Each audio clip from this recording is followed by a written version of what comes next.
Perfect. We're streaming. We're streaming. Yo, yo, yo. We are back. We are back. We are back. Boys and girls. Today, we're going to be doing some reactions. Probably just going to do reactions. What else? What else can we do? Probably going to do reactions and then play on the game too. So, you guys will see that. And I'm just going to edit this live. Give me a second.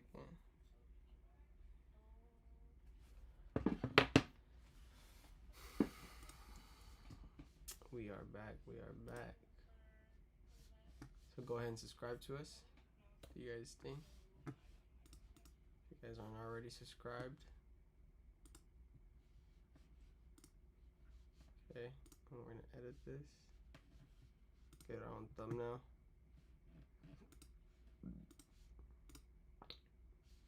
Oh my god. It's not letting me edit it, but that's fine. We will do it again. Oh, do it on my phone. Let me see if I can do it on my phone because this should piss me off.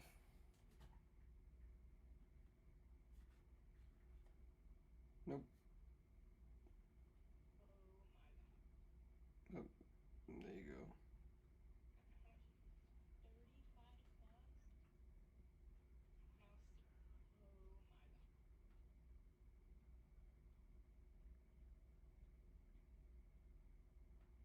Perfect. Should go through. Yeah. It went through. Let's get it. Ready?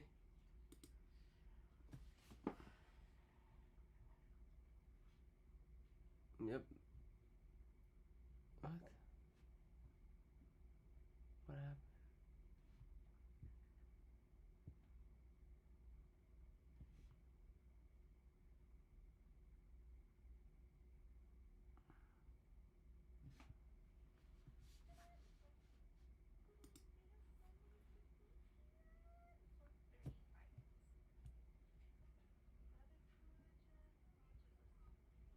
Let me see if it did it. We are live. Oh, so cute.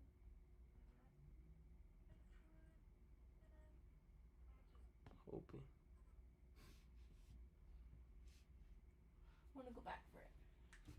You already have two. You have two So purses. cute. But it's army print. Oh my god.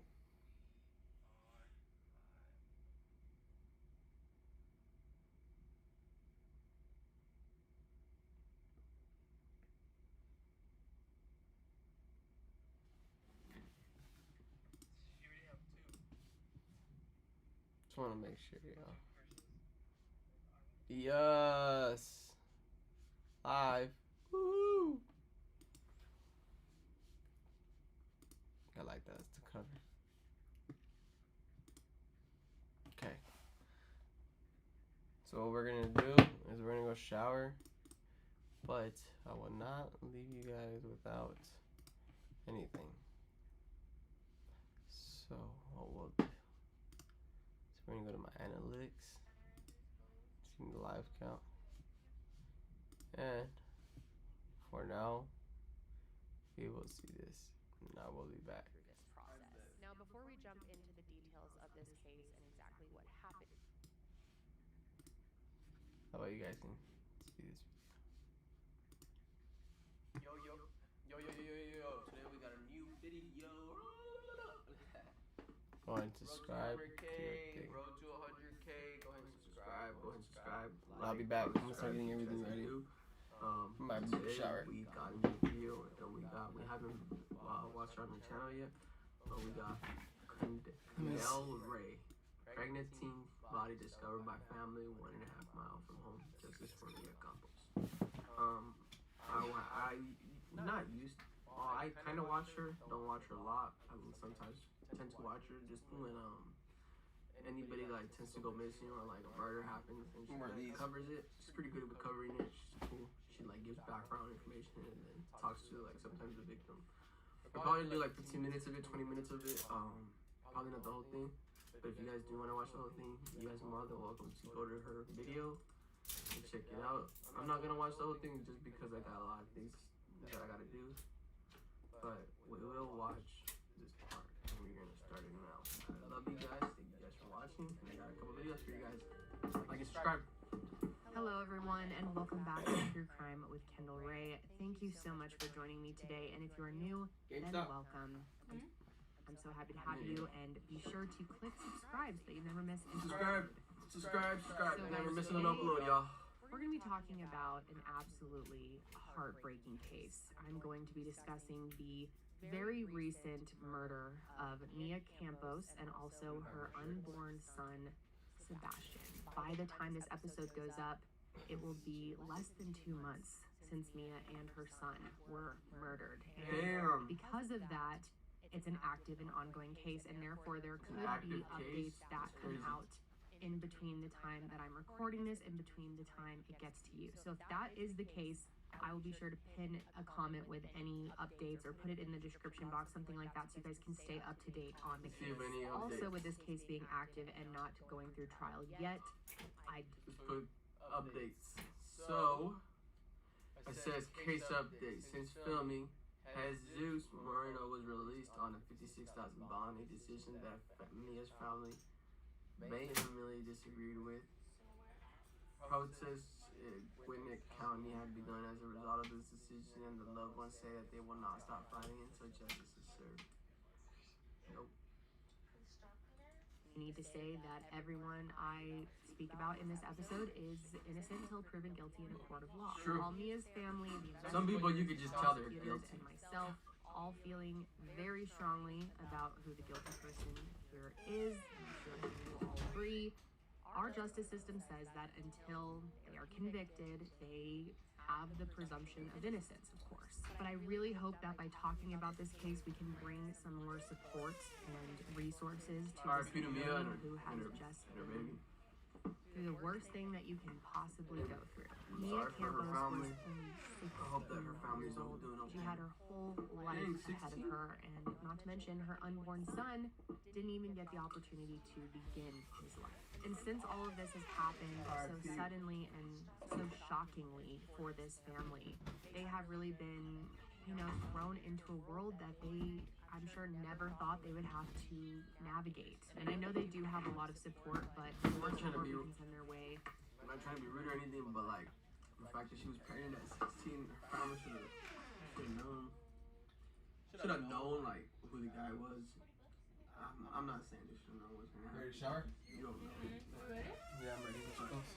She just took a little bit more precautions. Get your She clothes. was already pregnant, and they were aware of that. the better. So even though there is somewhat limited information in this case at this point in time, I wanted to cover it anyway and see if we can really uplift them during the next phase of this fight, which is not going to be easy for anyone. And so at the end of the episode, I'm going to give you some I'm gonna get ready in there and then help be an active true crime consumer, which is so important, and we We'll have hear to from cover the it, y'all. families that we cover I'll be right back. all the You guys time, got the. just how much your support means Right to back. them. Not only just donations and signing petitions, things like that, but just the There. kind words. Like, I have had so We'll be many back. families reach out and just say the comment section or the W love you that we're guys. getting, the support that we're getting just makes us feel My W to you guys for always being like nice to the families.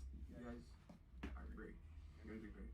like we're not in this fight alone, and that is such a vital thing for these families For to have. sure. That's what I hear over and over from families that we work with, is sometimes you can just feel so alone going through this process. Now, before we jump into the details of this case and exactly what happened here to Mia and Sebastian, I want to tell you more about what we do know about Mia and her life, who she was, and the circumstances, of course, that led up to her death. So Mia Campos was born the youngest to 5 siblings in 2008 to her parents Edward and Miriam, who have been incredibly strong during all of this. And they live in Loganville, Georgia, about 45 minutes east of Atlanta. Now, Mia's dad, Edward, was actually at one point a DJ.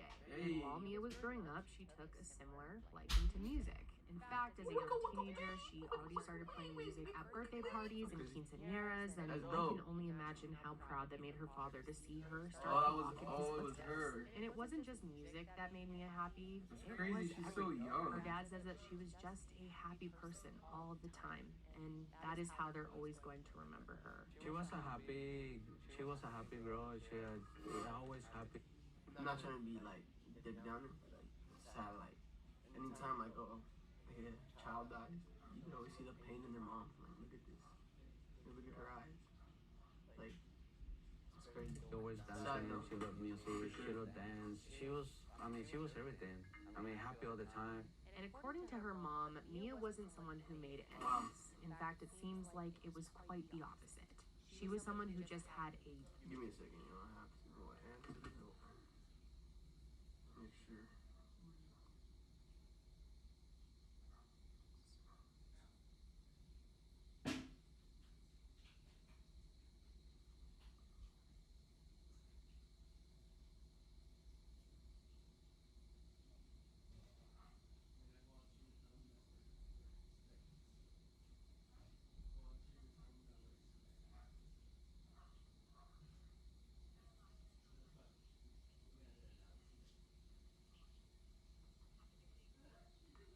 You guys too.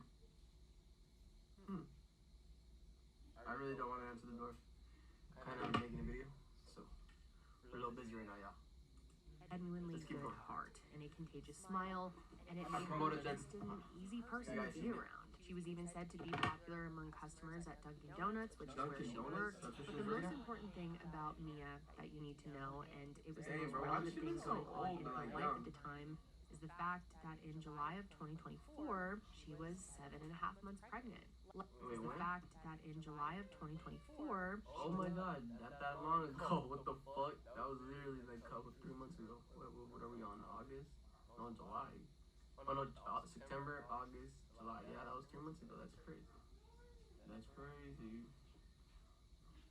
7.5 months pregnant. When did she Less go than missing? 2 months ago, she was getting ready to welcome her son into Yeah, the 2 world. months. That's what I And said. she had already picked out a name for him, Sebastian. And she and Sebastian should be here today. So when Mia actually became pregnant, she was 15 years old, which is obviously very crazy. young, and But- there are going to be very judgmental comments. So please try People are gonna do to it. hold back. There's nothing productive about that. You gotta remember that back in the old times, that was the standard age. That shit is And ridiculous. what's though. really It is what it is. Sometimes you feel old at 15, even though you're really not.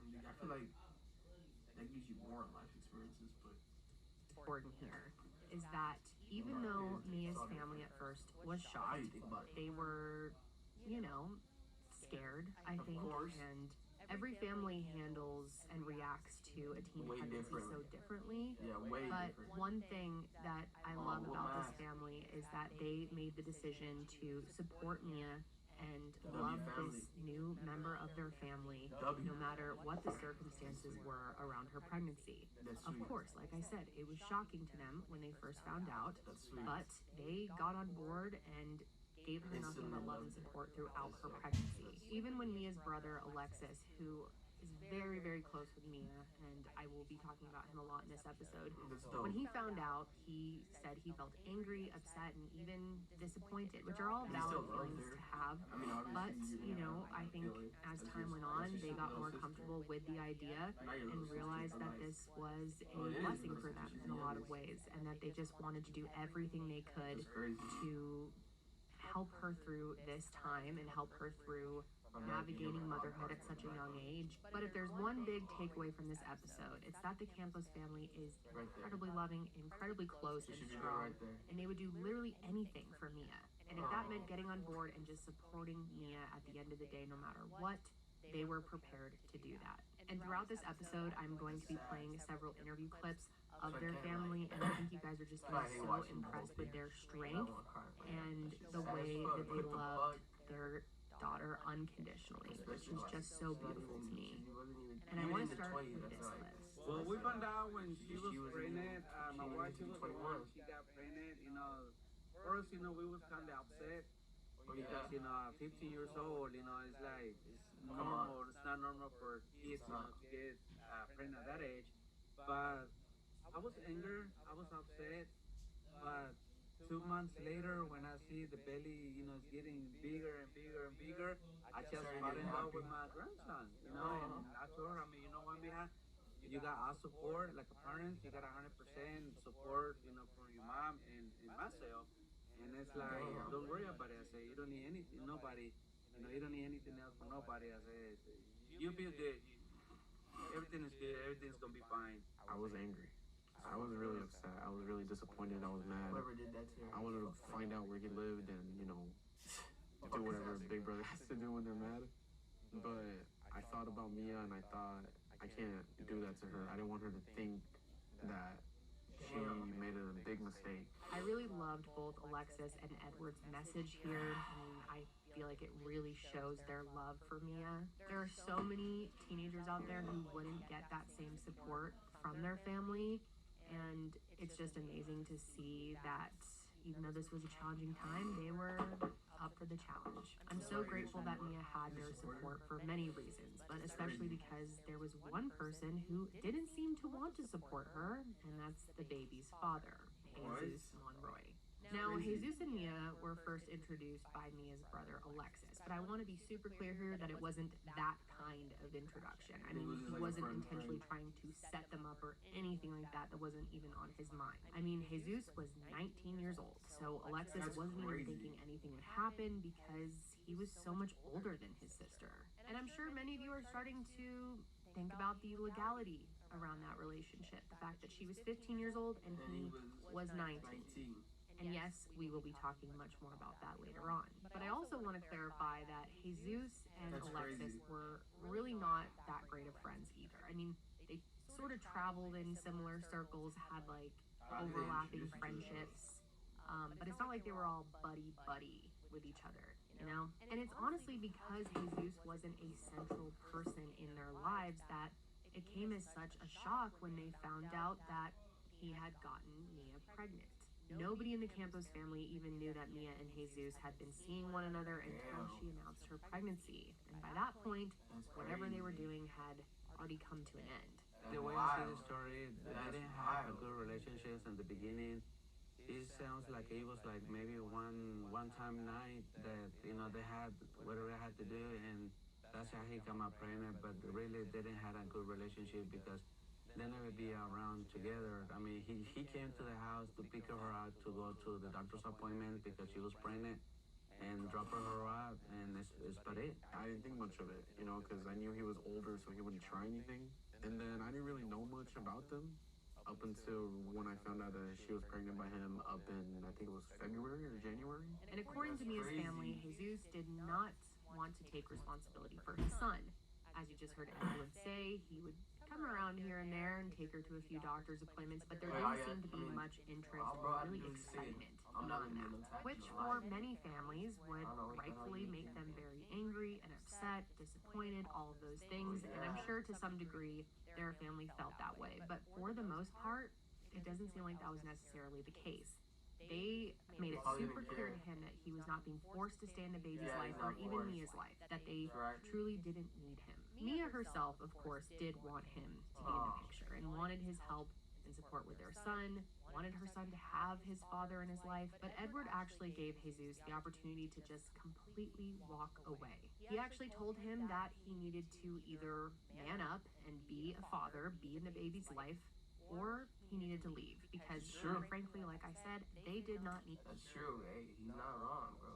And for as much as Edward wanted Jesus to walk away, he also respected what Mia wanted, which basically is telling you to make a decision. Either you're gonna be in the life or you're not, and if you're not, then get the fuck out. for him Stop to be giving her like signals that you want to be with her.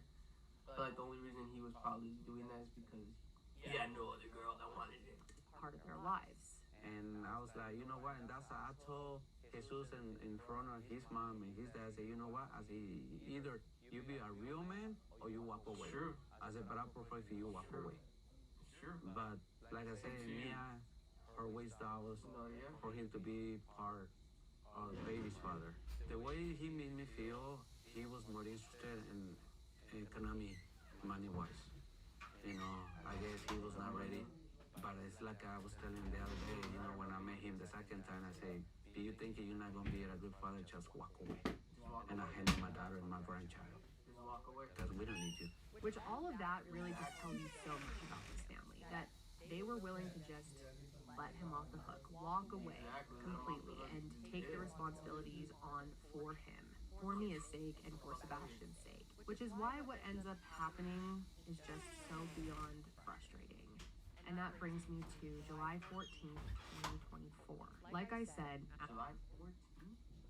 that point, Mia was 7.5 months pregnant, and she and her family were preparing for the final stretch of her pregnancy. In fact, that day, she and her mom had gone shopping for things for her baby shower, and it could not have been a more normal morning and afternoon. Even that night seemed to be very typical for them. They were spending the evening together just hanging out as a family, and there were truly no warning signs that Mia's life was in danger. But the reality is, it was in danger. Just before 10:30 p.m., Mia let her brother know that she was headed out for a few minutes to meet Jesus, and that the two of them were going to run to a nearby Quick Trip gas station and grab some snacks. And this was actually a pretty common thing for them to do, and therefore, when she told her brother she was going to do this, Alexis didn't think anything about it. Edward and Miriam were actually unaware that she was leaving, and at 10:31 p.m., the family's Ring doorbell captured Mia walking out of the door for the very last time. And it didn't take long for everyone to realize that something was wrong. When Mia didn't come back home after 30 to 45 minutes for a little excursion that should only have taken like 10 to 15 minutes, everyone in the house grew extremely worried. Which again, I think just says a lot about this family and how close-knit they are and how concerned and aware they are of each other. For them to notice such a small time discrepancy and already start raising the alarm so quickly. And so one by one, they began calling her, and when that was unsuccessful, they decided to call Jesus. The thing is though, when they did call him, he did answer, but he said that he hadn't seen or even talked to Mia since the day before. Which of course didn't make any sense because Mia had told her brother that she was going to be with Jesus. So the fact that he was saying he hadn't seen her and that they weren't together was alarming to them right away. We know now that investigators believe he was lying, but at the time her family was super concerned and confused as to where Mia was and who she was with. So Edward actually asked Jesus to come over, and he did, and he also brought his father along with him, and more on that later. But it wasn't long until they had a pretty solid lead. It turns out that Mia had her location enabled on the Life 360 app, and using that, her parents were able to gather some critical information. First of all, they realized that Mia's movements had stopped at 10:58 p.m., which was only 27 minutes after she left the house. And they also realized that she was only about a half a mile away. So of course, they immediately get into their car and they go to the location that the app says that she's at. And when they get there, they realize that her location isn't on the roadway, but the app is actually showing that her location is deeper into the tree line. So Edward and Jesus began walking up through the dirt and debris, and that's when they found her. Well, actually, that's when Jesus found her. Mia was found 20 to 30 feet from the roadway, face down and not breathing. Her nose was slightly bleeding, but there was no major signs of trauma. And I truly cannot imagine what that would be like, to come across your child's body laying alone. Can't even talk about it, it's so horrible. But immediately Edward starts trying to do CPR, and unfortunately it was clear very quickly to him that he was too late to save her and to save her baby boy. So when did you start to realize that something was off, when Mia wasn't coming home? It was probably around, let's say, 10:45, by 11:15. That's when we started worrying, like, well, I mean, to go to the butcher and come back, you're looking maybe not even 30 minutes. You know, that's when we started calling, because I called Mia and she didn't answer. Or Ma called Mia, she didn't answer. My son called Mia, she didn't answer. And then we had to call another friend. He was real close with him, and he called her, and still she didn't answer. That's when we called Jesus. She was with him. She said no, that I was at the house, I haven't talked to her, I haven't seen her since Saturday morning, that was another lie. And then he came with his father and said, like, well, if Mia, she's not with you, so where is she? I said, well, I don't know, I haven't talked to her. And that's when Asha came and showed me the app on her phone. And it's like, well, it's right here around the corner. So everybody jumped in the car and we went out there and looking for her. He was the one that he found her first, but because when we turned to the right side, because the app, he knew I was getting real close to her. And he just jumped real fast. He just jumped and he said, well, I already found her. She's right here. And then that's when I told my daughter, it's like, I bet the dad has something to do with it too. wrong with you? What's wrong? I said, wake up. And I started doing, CPR and I couldn't get a response. And then I put my fingers on her neck and there was no pulse. And it's like, no, I said, wake up, please wake up. And by the time I grabbed her hands, she was already cold. Mia was found at 12:50 a.m. I bet it was both of them. They both like jumped it. And by 1 a.m., emergency services had arrived on the scene. Officers were told by Mia's family that she had left the night before with an unknown person because by this point they had been told by Jesus that she wasn't with him, which is why in the early reporting on this case, you'll actually see it mentioned that Mia was lured out of her home by an unknown person. But investigators didn't take long to connect the dots right back to Jesus. In those early morning hours of July 15th, the Campos family says that Jesus was not acting the way that they would expect someone to act after having just found the mother of their unborn child and their child dead. At one point, it was said that he had just fallen asleep in his car, and then at other points, he was very, very quiet and seemed to be completely unemotional. Was he showing any emotion? Did he seem to react in a normal way? No. It was like cold-blooded. He was like, oh well. Because if that was the father of if he was the baby of the father, if I'm the father of the baby, I'm gonna react differently. I'm gonna react crazy. I'm gonna cry. I'm gonna like, what happened to my baby? Nothing, because he knew. He knew what he did. And of course, again, innocent until proven guilty in a court of law, of course.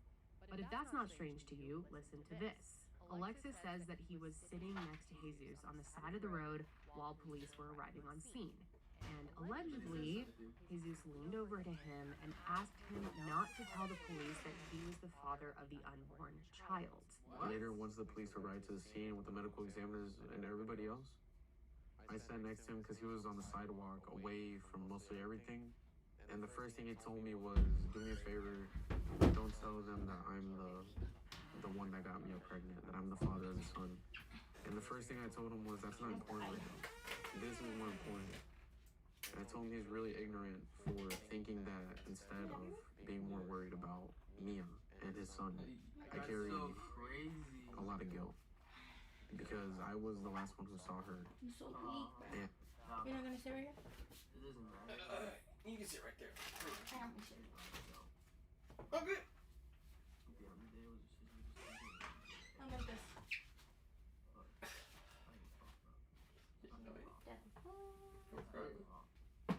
Oh, you wanna dip ketchup on your Oh yeah. I wanna dip ketchup.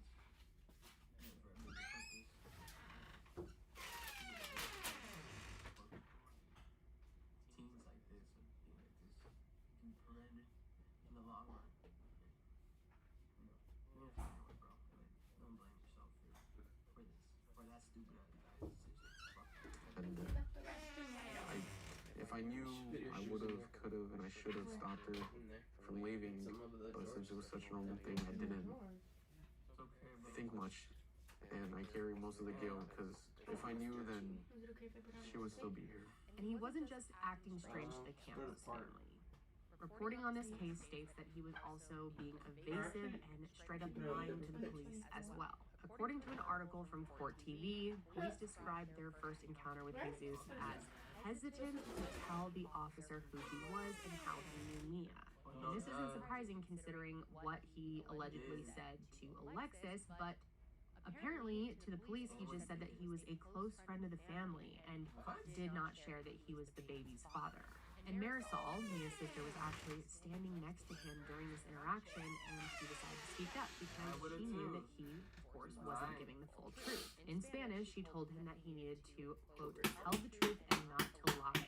But after that, he decided he was done speaking. But he didn't stay silent days later on July 17th when he was brought in for a follow-up interview. And because he continued to lie to investigators, he was arrested for making false statements. And by this point, an autopsy had been completed, and a medical examiner ruled that Mia's death was the result of a homicide, and that her exact cause of death was asphyxiation.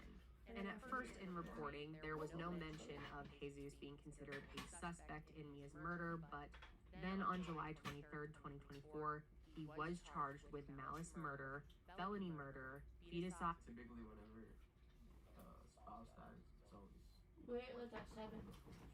An aggravated assault in the killing of Mia Campos and her unborn baby. And while Jesus is innocent until proven guilty in a court of law, Mia's family feels very strongly that he is the person responsible for the murder of their daughter and their grandson.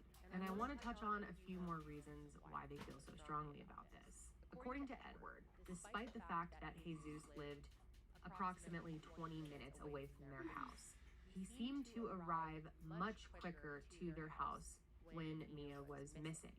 And obviously that felt strange to him because if he were truly at home, like he said, it would have taken him longer to get there. Not to mention, he felt like it was pretty strange that his father also came with him. I mean, at that point, she was just missing. They weren't sure if anything had happened, so he just felt weird about it, and I totally get that. So of course he wonders if it's possible that Jesus had shared something with his father about what had happened. And again, this is just what Edward thinks, and there is no statement from authorities about this. And the father didn't call Jesus until sometime closer to midnight to say, hey, she hasn't come home, she's not responding. And he came right over with his father, which Mia's father thought was a bit of a red flag. Why are you here with your dad? You don't know that anything's wrong, but he feels that perhaps Jesus had shared with the father some information, and the father may have known more than what they knew at the time. And where does he live? Does he live in the same town? In the same general area, but the family told me that he lived about 20 minutes away. That was another sort of red flag for Mia's father when he called Jesus and said, we haven't seen her, we need you to come help us find her. He showed up pretty quickly, and the father thought that was odd. Meaning that he wasn't home. Right, like he had said. He said, I was at home, I wasn't with her, and the father's like, well, you got here awfully quick with your dad, so... And he has his own car, we believe. Yes. It was all parts. Okay. And another thing that he thought was weird, and I think we can all agree that this is very strange and seems to be deliberate in my opinion, many others of course, but he was very quick to touch Mia's body when she was found. According to Edward, Jesus sort of like jumped on top of her and started touching her body when he first found her. And think about it. If they hadn't been together that day, like Jesus was claiming, there would be no reason for his fingerprints to be on her. So Edward wonders if maybe he was trying to establish some sort of reason for his DNA to be on his daughter's body. And obviously that's just speculation. Who knows if he even had thought that far out, or if he was just trying to cause more of an emotional scene and make it seem like he was more upset. But I don't know. In my opinion, I think Edward's pretty spot on with that. Yes. So their family feels like that was a giant red flag. And another obvious red flag is the fact that his story didn't align with what Mia said she was doing that night. Unless she lied to her brother about who she was meeting up with, Jesus was the person that she went to see that night. And I'm sure most of you are thinking there's a pretty easy way to figure that out, and that's by looking at their cell phones. If Jesus was with her that night, his location data is going to say that, or text messages. And I imagine that investigators either have already done that or are in the process of doing that now. Okay, wow, I just found a huge update in the case. I knew that a preliminary hearing was happening today as I was recording this, so I wanted to see if anything came out of that, and a few things did. In this hearing, they confirmed that Jesus' phone was in the same area at the same time as when they believed Got me Mia was fucking killed. They blown also on this confirmed that trying Jesus to and Mia blow had spice spoken away. that night after 8 p.m., even though Jesus said they hadn't. And before, when I said Jesus was arrested for making false statements, well, we learned in more detail during this hearing that You know this he was did. why. I could In that tell. follow-up interview that I mentioned earlier, Jesus Look at his eyes, man. They're just dark. He just does not care. said that he hadn't seen Mia on the 14th and that they hadn't spoken since 8 p.m. that Bro's heart is beating on his chest. Look at his chest. Look at his chest. Look at his chest. night, which is 2.5 hours before she disappeared. But new information says that wasn't true. It turns out that when investigators were beginning to look through Mia's phone, they noticed that she had taken and saved a screen recording. And in this video, they could see that she recorded the messages between herself and Jesus where he is asking her to meet up. Investigators also saw that he was asking her not to tell people that she was meeting up with him and to delete their messages. He even told her to delete the messages from her recent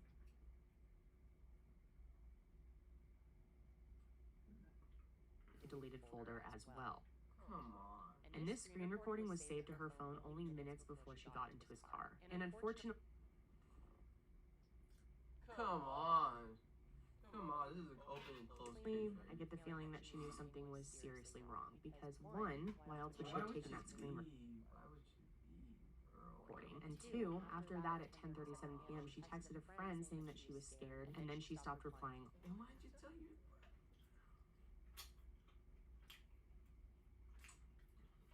altogether. Ultimately, all these messages are what led investigators to charge him with making false statements because he clearly had spoken to her after 8 p.m. These texts obviously allude to so much more, but He's shaking. Look at his arm. Look at. He's shaking. these messages are what led investigators to charge him with making false statements because he clearly had spoken to her after 8 p.m. These texts obviously allude to so much more, but at the time, it was enough to arrest him for making false statements before officially charging him with murder. We also learned that Jesus' attorney said that besides the phone data and testimony from the family, there was little evidence to actually prove that Jesus was with Mia that night. Although I would say, and I think most of you would agree, that his cell phone data placing him in the area that she died that night is pretty incriminating. drank it up. Plus, Jesus admitted that he had his phone with him the entire night when he was questioned on the 17th, so it's not like he could claim someone else had it. But in the end of this hearing, the judge ruled that there was enough evidence based on the GPS coordinates and meetup text to move forward with the trial, which is great news. And let me just tell you that when it comes to his arrest, the Campos family says they are very appreciative of law enforcement's, quote, swift action, which is actually something that I wanted to point out.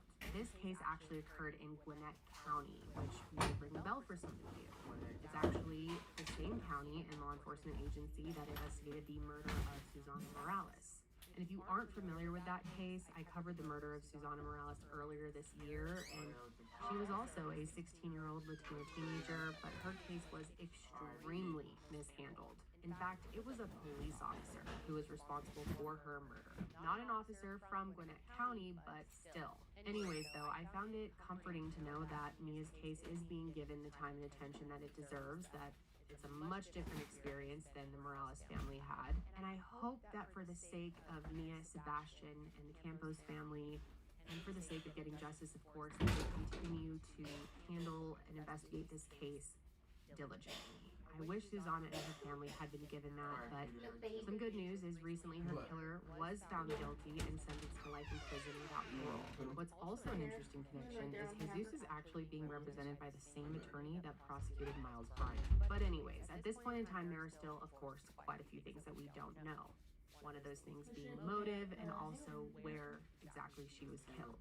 Based on the time that Mia left her house and when her phone stopped moving, there is a 27-minute window for when this crime took place, but as far as anything more specific than that, it just hasn't been officially released. And as I'm sure we are all aware, determining that information is going to be absolutely critical when it comes to getting a conviction in this case. You can open them Like I said, Jesus is facing a handful of charges for his alleged crimes, and I wanted to talk a little bit more about that.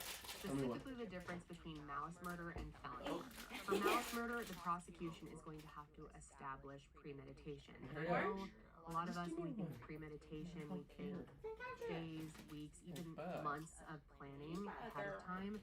But that is not the case here, because in the state of Georgia, premeditation can actually be in just a matter of seconds.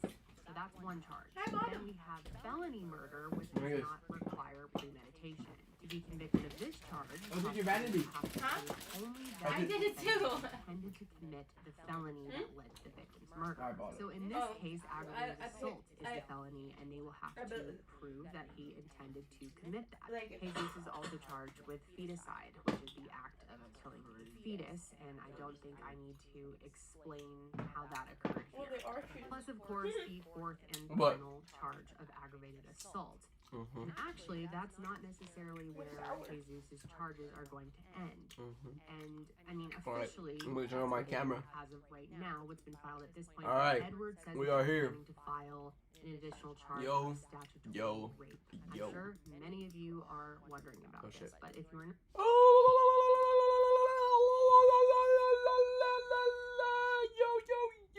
we are here.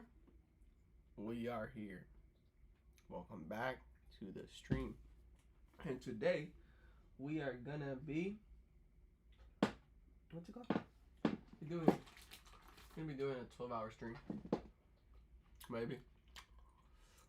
Oh, it's not 12 hours. What time is it? 11. 11, 12, 1, 2.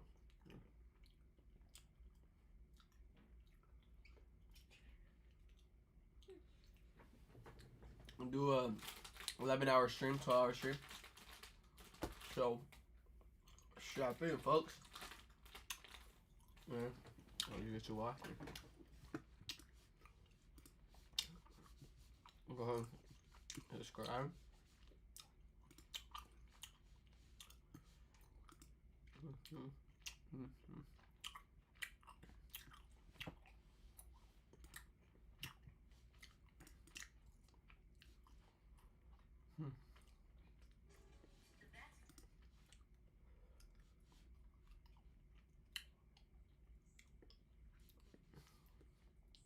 We'll do college football. That.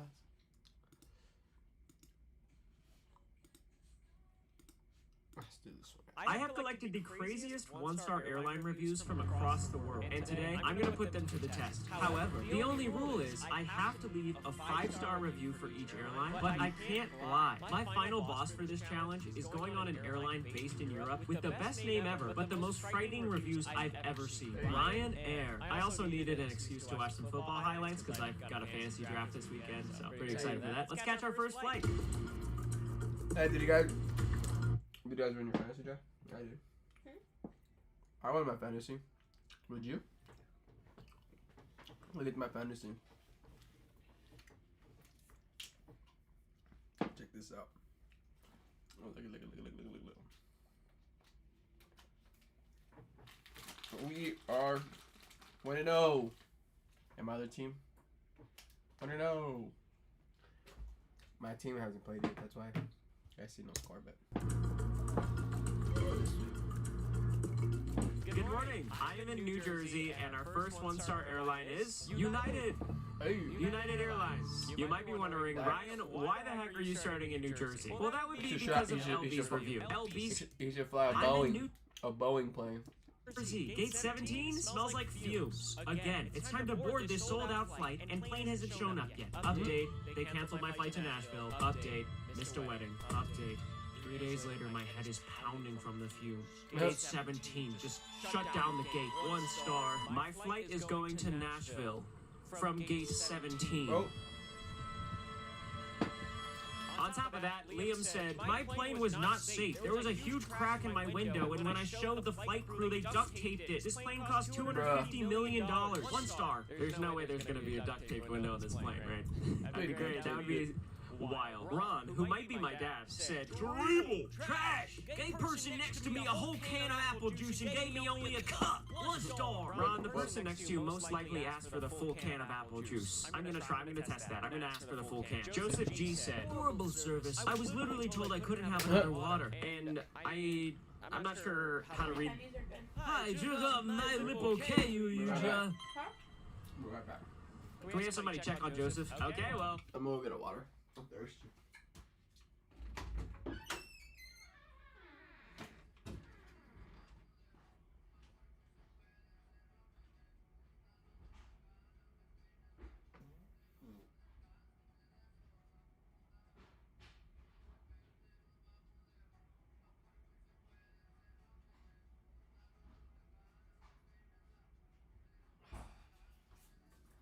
And a Capri Sun.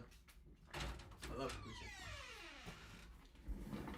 Sun. Gasolina. All of these reviews are Dame completely la devastating, so gasolina. let's go through security and test them out. Alright. We're back. Got my water. Get your snacks. See you on the Get other ready. side.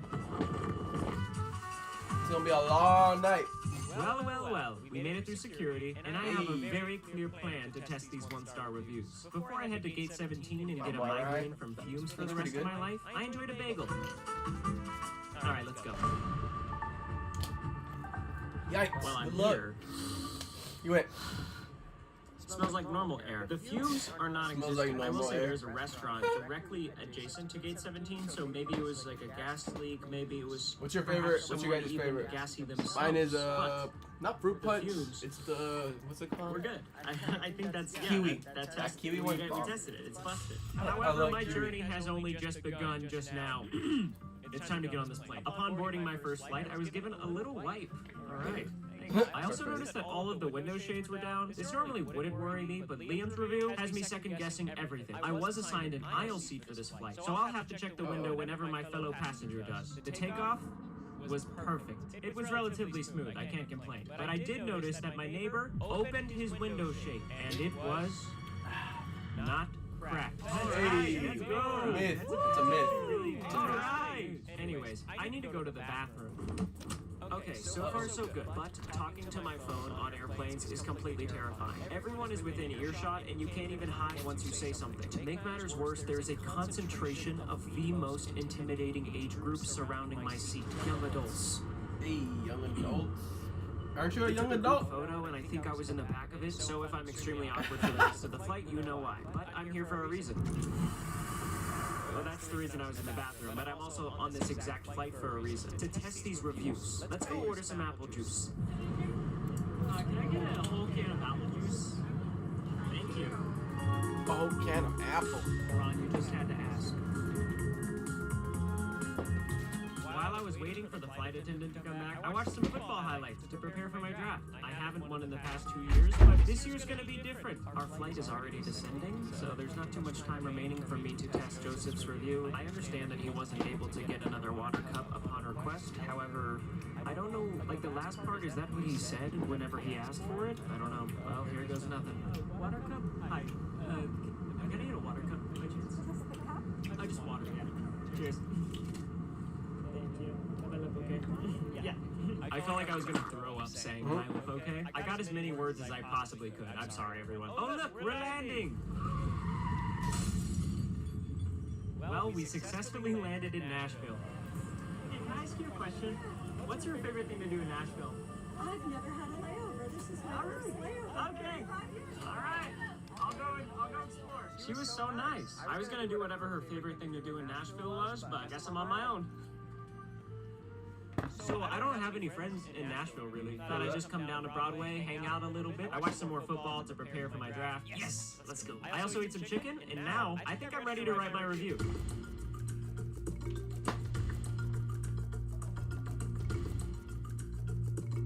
Good morning. It's the next day. Today I'm flying American.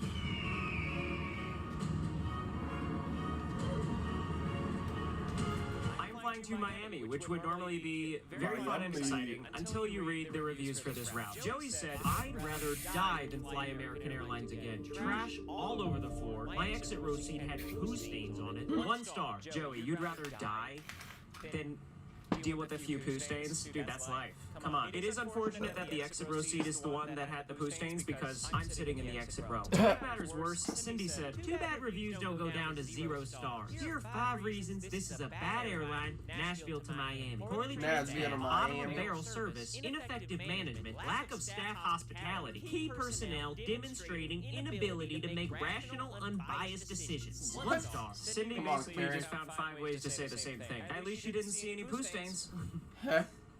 Did she? All Sophie said was, "Betty is just awful." What's up with that haircut? Did she? All Sophie said was, "What's up with this haircut right here?" What the fuck? Just awful.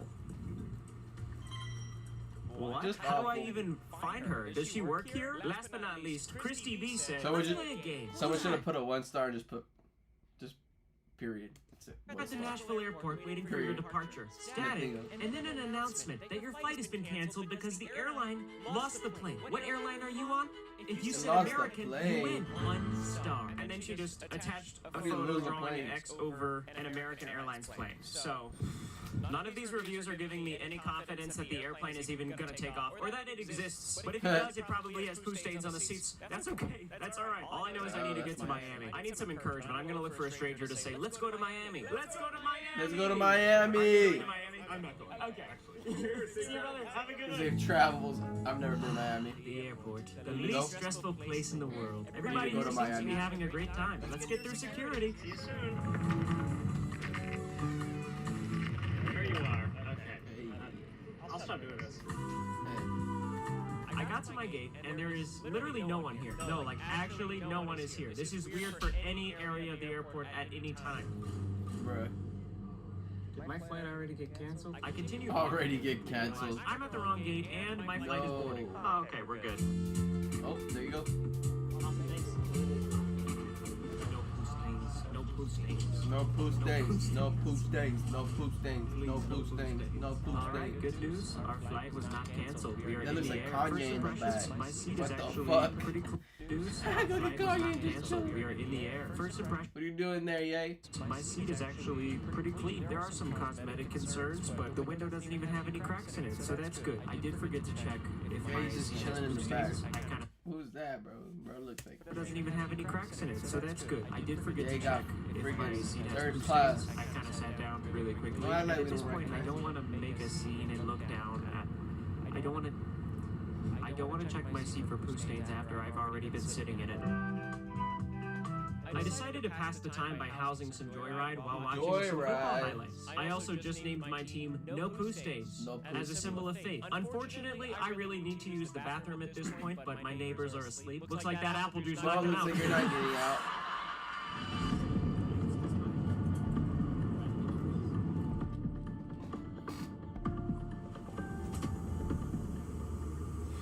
What up? I'm here at the American Airlines bathroom. It's pretty crazy in here. Did you see the blue Ew. light when I walked into this bathroom? I wonder if it just turns on every time it's unlocked. Oh, look at that. That's sick. I should keep it locked. I love making new friends. I love talking to strangers, but testing 1-star reviews and talking about poo stains on the exit row seats while I'm sitting next to people in the exit row, it's painful, it's not easy. So it's kind of nice just to be hanging out by myself in here. I did already take a whiz. That went well. Other than that, I mean, the flight attendants have been pretty great so far. The drinks came out quickly. The lady gave me an entire Coke Zero can. I didn't even ask for a full can this time. And they picked up our trash really fast. So I don't know. I'm looking at their name tags, but I can't seem to spot Betty. So other than that, I guess I just gotta go back to my seat and see if there's a poo stain on it.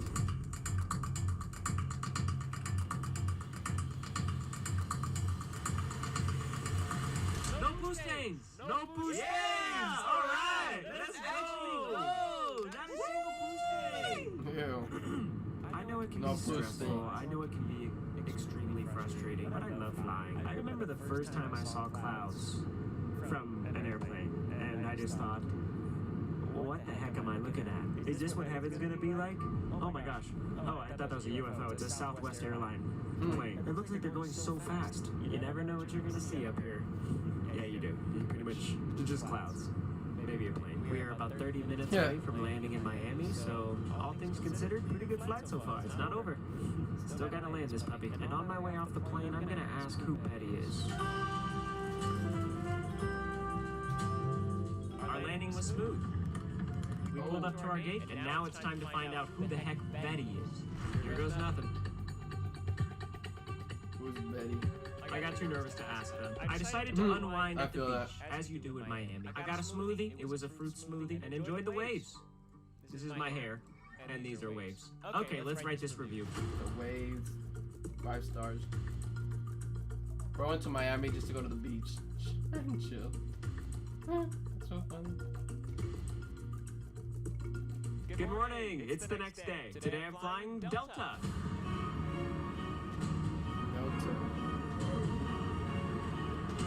Look at this. I love the Miami International Airport. Anyway, Jim said, I hate the Miami International Airport. 1 star. All right.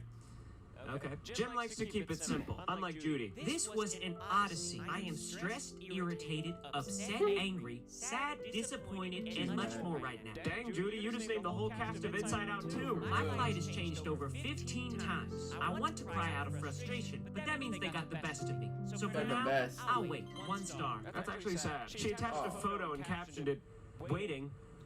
That really is one of those pictures you take when you don't know what else to do. You just gotta do something, so you take a picture. Monica, not for real. When you're just mad, so you're just like, mother, I'm gonna fucking, I'm gonna, you know you can't do nothing. You know what?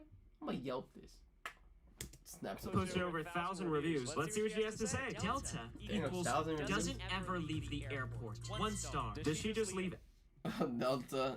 Delta equals doesn't ever. The airport. 1 star. Does she just leave acronym reviews at the places she goes? Oh my goodness, she does. Oh, that's so funny. IKEA, impossible to keep everything assembled. Sonic's soggy, overpriced, nasty. That's so funny. Just leave acronym reviews at the places she goes? Oh my goodness, she does. Wendy's worst experience, nothing. Worst experience, nothing. Delicious, yucky stuff.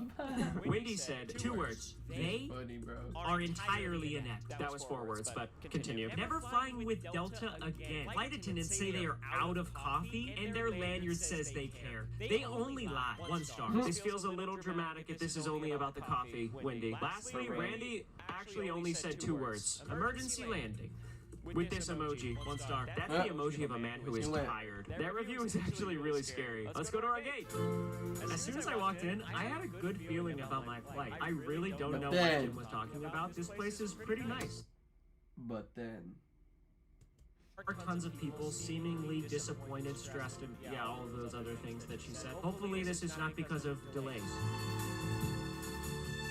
The good news is my flight boards in about 30 minutes, and there hasn't even been 1 flight change. Also, I don't know how to test Jim hates airports, so let's just take that one off. Thanks. In the meantime, I'm gonna look for a Delta staff member wearing a lanyard. Hello, the flight's on time to Orlando. Awesome. Okay, awesome. Quick question, does your lanyard say anything? Does it say anything on your lanyard? Nothing?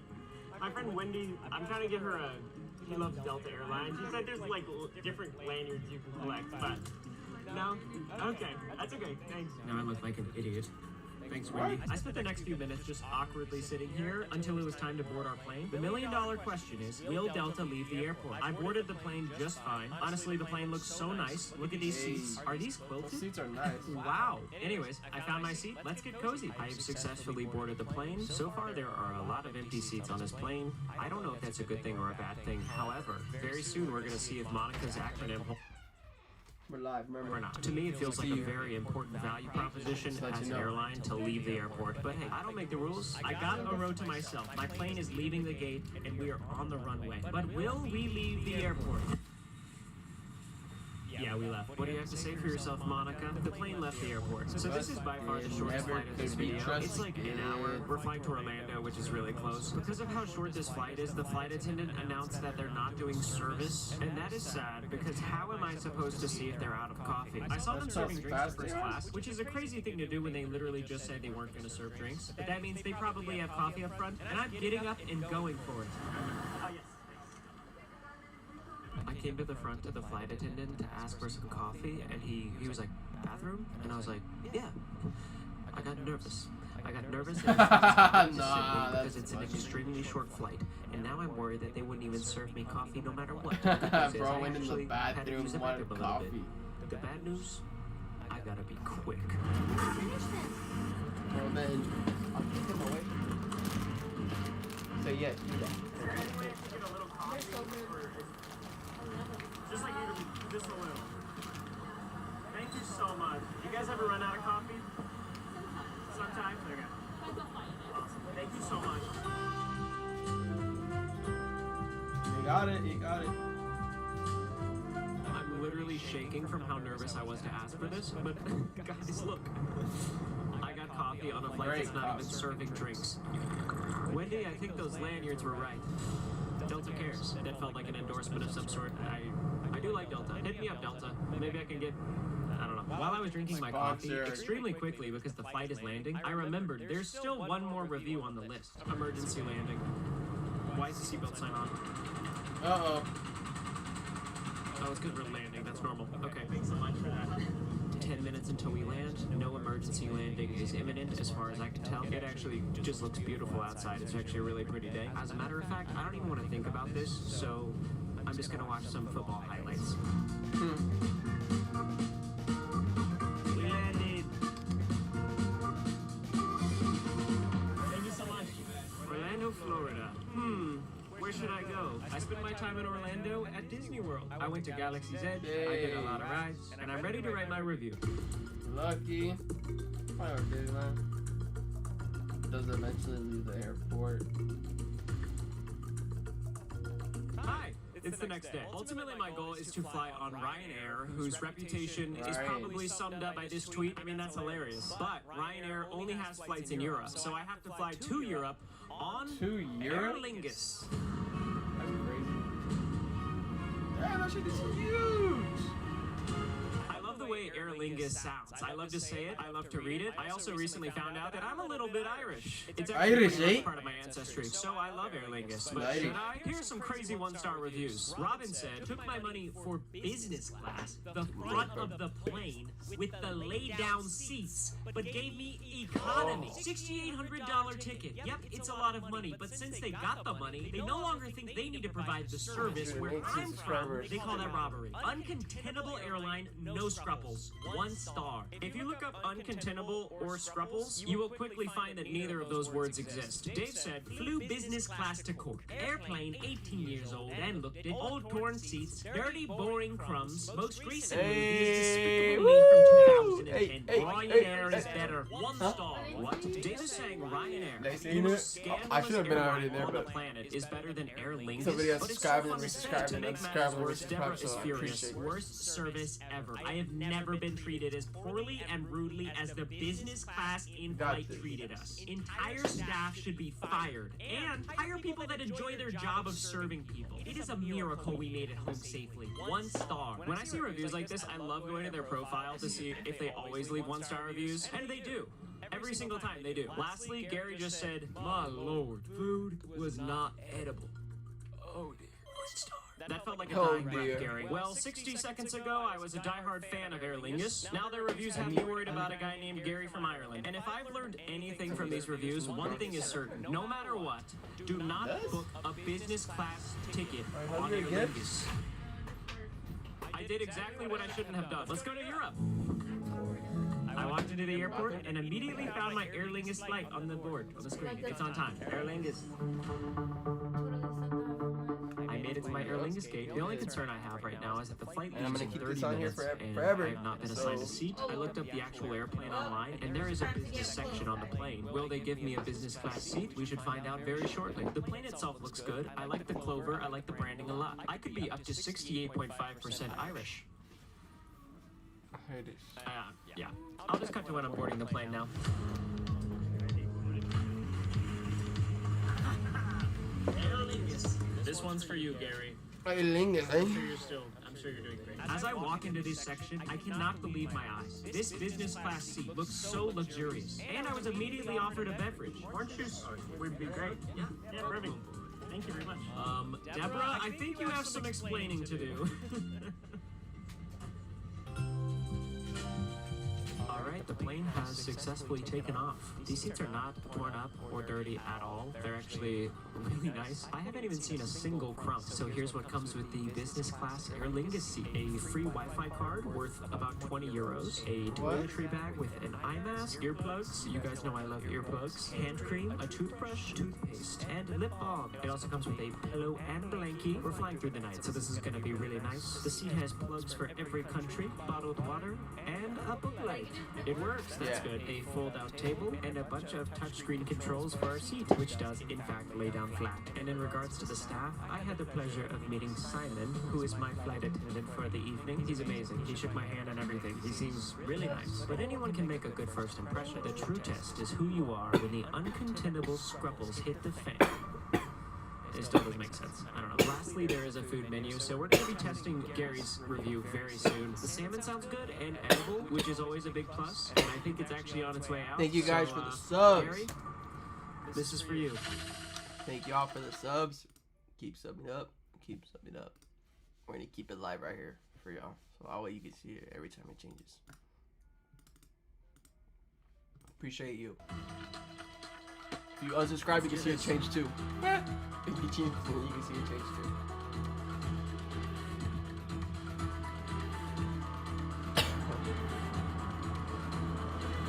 This might be the most edible food I've ever tasted. In fact, it's so edible, I did the unthinkable. Ate a vegetable. Shout out to Dr. Mike. I got this tattoo on my body forever. Eat your vegetables. I don't know who that is, Dr. Mike. Who is that? He's so handsome. I made a happy plate. However, I don't think my stomach Hey, is used yo. to this many veggies. I'll see you in the bathroom. Bro said he's handsome. The Aer Lingus business class bathroom is very nice. Also, I feel like I show you guys the inside of Sub up, sub up, sub up, sub up. Don't forget to sub up. way too many toilets, and I'm sorry for that. This one's nice. It comes with some hand Make it lotion change. and hand wash. Pretty standard otherwise. I'm gonna go back to my seat because I think there is dessert waiting for me. Just as I suspected, there was both coffee and this fancy dessert Whoa, thing. that I looks really don't know bomb. what it was, but here's That how I looks would describe gas. it. So good, Gary. I love you. I'm thinking about you, but your review is busted. I don't even know what this dessert Busted. is, but it's Never so could good. be trusted.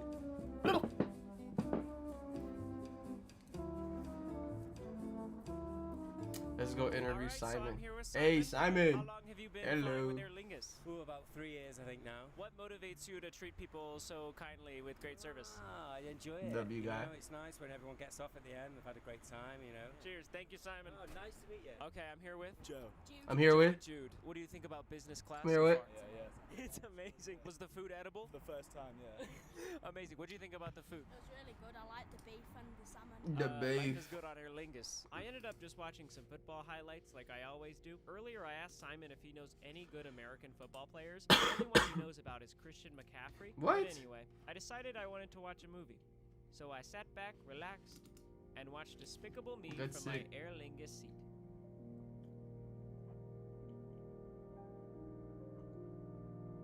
Bro's going to Europe.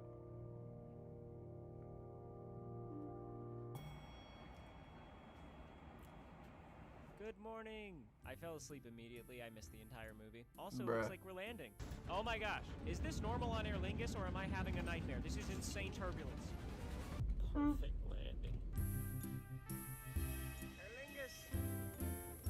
I kind of just spent my time here in Manchester standing at the airport. So yeah, and I then think went I'm back ready to home. write my review. That's really what all he did. He went to the airport. And then he's gonna go back home. We made it. I survived Aer Lingus so that I may challenge the final boss, Ryanair. That's crazy he did that, just to do that. Like I've mentioned before, Ryanair is pretty famous online for their customer service. If you reach out for help, they will make fun of you most likely. Like this, where a customer said they paid for a window seat and they responded by circling a peephole on the emergency door. Listen, I have searched far and wide for one-star reviews. Out of any airline, hotel, restaurant, or theme park on the planet, Ryanair has the most abundant one-star reviews I have ever seen. But here's where things get confusing. Ryanair is more profitable than ever. They have the most followers on social media. The stock price has surged over the last 5 years. Every other airline in the world has plummeted. So why is the world dragging my name through the mud? So out of all of the one-star Ryanair reviews, these are the most absurd I found. Sean said, worst flight ever. Turbulence throwing us around like we were in a washing machine. My partner passed out and she is a regular flyer. It is because they don't maintain their plane. Pilot overshot runway coming into land, gunned the engines, and almost went back up vertically. Then he announces in a thick Irish brogue, sorry, missed the approach. Turns out, they drop us off in the wrong country. Ryanair suck! 1 star. There is so much to unpack there, and every single one of them feels like a class action lawsuit. Kian said, okay, am I even supposed to rate this? Like 1 star, absolute felt no effort in customer service. And OMG, don't even get me started on those landings. Lucky if you leave with no broken limbs. Flying Aer Lingus from now on, 1 star. Well, hang on, mister. Dave says Ryanair is better. So I'm gonna ignore the broken limbs comment because I don't want to think about things like that. Dan said, as if they weren't bad enough, I tried talking to them on Twitter and they quote tweet me with unnecessarily snarky, sarcastic comment to it. We are bullying customers asking for help? 1 star. That's crazy. I looked for the tweet and I actually found it. They kind of have a point, Dan. Jim left a photo review with no. I looked for the tweet.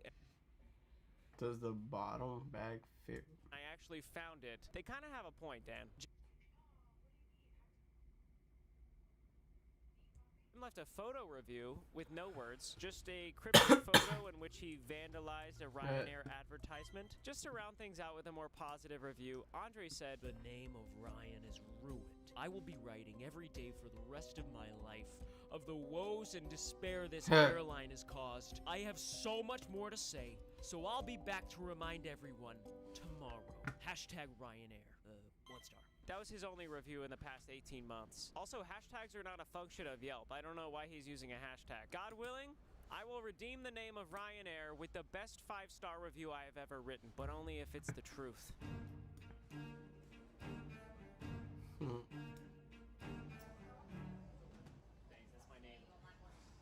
I made it through security and checked to see if my bag would fit, like Dan's did. A little big, but should be fine. My flight leaves shortly, and this is probably the most concerning list of reviews of this video, but my name's on that plane, so let's get after it.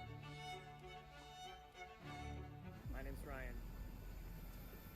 Although we have successfully made it onto the plane with nice staff, it's time to see if the pilot can actually fly this thing. I'm genuinely getting nervous because there are so many safety warnings, like more than normal, I think. The runway is soaking wet. This is the fastest I have ever seen a plane take off, and the turbulence on the way up is terrifying.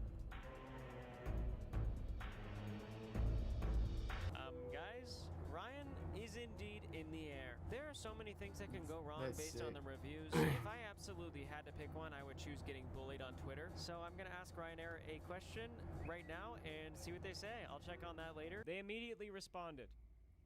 This is crazy. In the meantime, here's what doesn't come with your seat on Ryanair. An outlet, a media screen, a little basket for holding your possessions. But it does come with a seat belt, and that is a big deal. How much is the coffee? $3? Oh, okay. Thank you. My name is Ryan. It's my first time on Ryanair, so yeah. Coffee time. Why do I always spill things?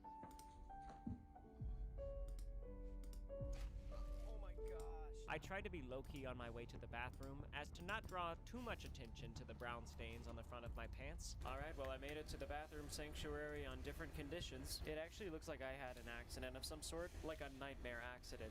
Look, this plane is supposed to land in like 45 minutes, and if Sean's review is right, this thing could land in Spain, Belgium, Germany, Switzerland, or a bunch of other places. Fingers crossed this puppy lands in France so that I can get some new pants. And now I just have to wait and see if they can land this plane safely. I watched some football, ate some Joyride, and if you don't know, Joyride is my candy brand. And we're trying to become the top-selling candy in Target without using fake colors or junk ingredients. You guys have been supporting the climb like crazy, and we have gone from almost last place in Target candy sales all the way to the #5 selling candy in Target. If you don't live in America and can't go to Target, just follow us on Instagram. But if you do live in America, head to Target and join the climb. And while you climb, I will descend. The plane is landing. I may have a stain on my shorts, but the name of Ryanair has officially been redeemed. It's time for my final review. But first, I've got a fantasy football draft to attend to. I made it back home, and no one here knows I just spent the last 100 hours of my life watching football highlights. They have no idea that No Poo Stains is about to win it all. We did a 40-yard dash at the track to decide who gets the first pick, and I won. And as I reflect on my journey, all of the research, the apple juice, busted 1-star reviews, I realized that Simon told me exactly who I should pick first. Thank you guys so much for watching. This is my fantasy team that I drafted on the left. Let's see what his Spanish team was. Thank you guys so much. Jordan Love, whack. Christian This is McCaffrey's my good. fantasy team Good. that I drafted on the left. Nick Collins, Debo I'm Samuel. pretty happy with it. Samuel Also, here are some Laputa. photos of you guys who. This is my fantasy team that I drafted on the left. I'm pretty happy with it. Also, here. Yeah, that was a good team. It's a good little team. Some photos of you guys who have been going to Target and buying Joyride to support the climb. Like I said, last month. All right. That's pretty much it. So we're gonna watch on here now.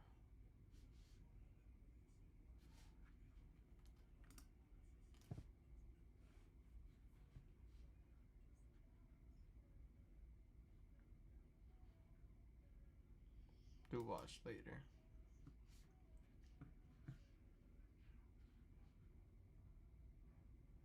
Let's do.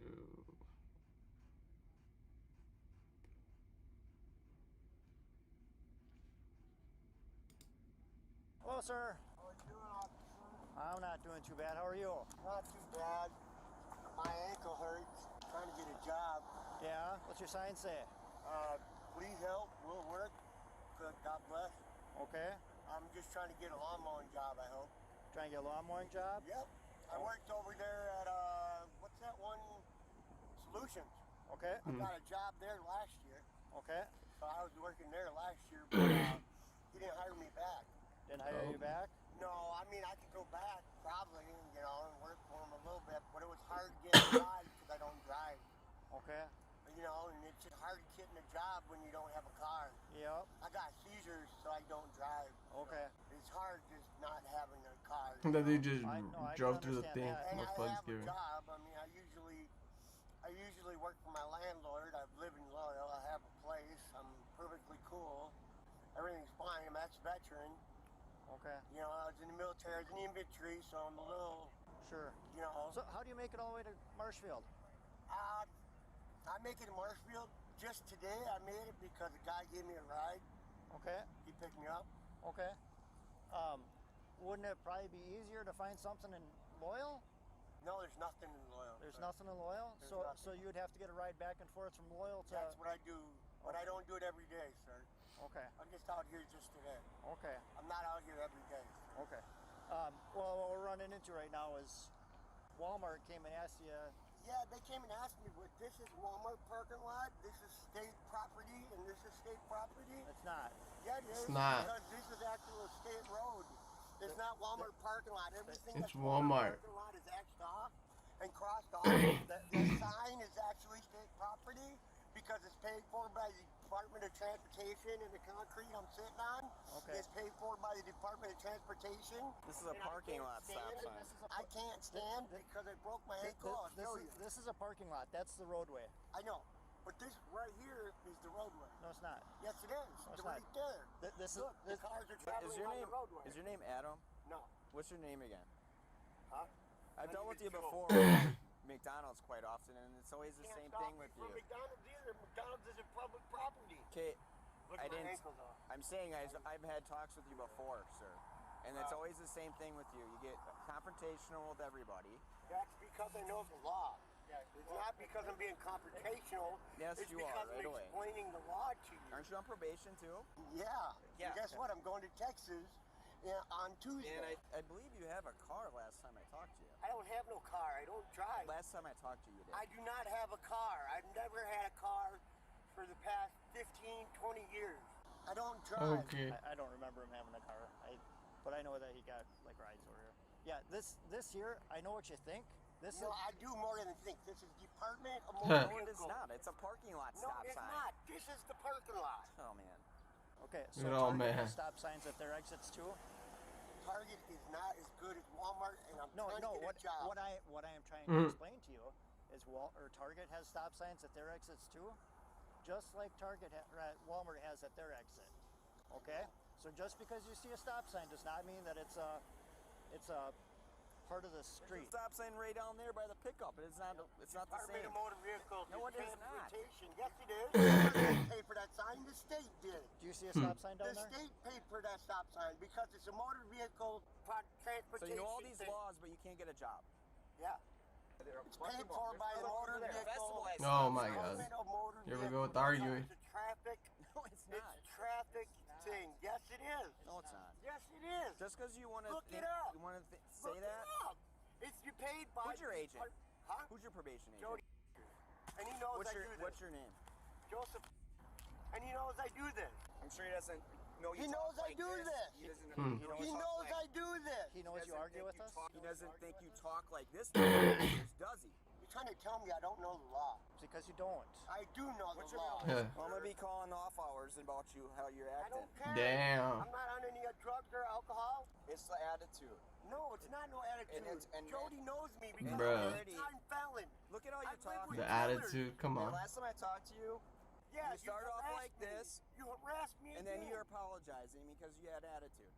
And then you harassed me again. I got schizophrenia. Why are you That trying doesn't to give you an harass excuse me? to yell at people. You're harassing me. We got called here We because got they called asked you here. to leave and you didn't, and you got attitude. No, I at told management. them that this is their parking lot. This is Department of Motor Vehicle Transportation by the state of Wisconsin. You're misunderstanding This is that. on state of Wisconsin You're too. misunderstanding that, Joseph. No, I'm not. I know my law. Yep. What laws do you have then as being homeless at this point?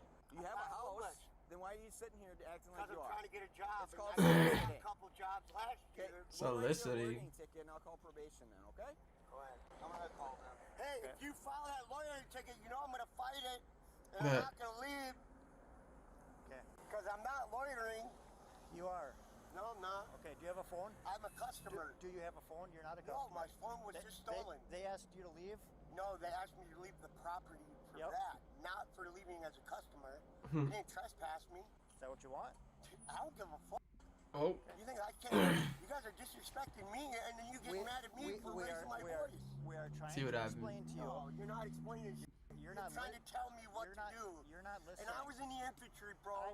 I was Okay, gonna be a cop. Right now, it doesn't matter, okay? I was gonna be a cop. It doesn't matter right now. No, it does to me because I was gonna be a cop before I broke my back, and I was gonna do the same you did every day, Okay. and I was gonna be a hell of a lot more respectful about it. Okay.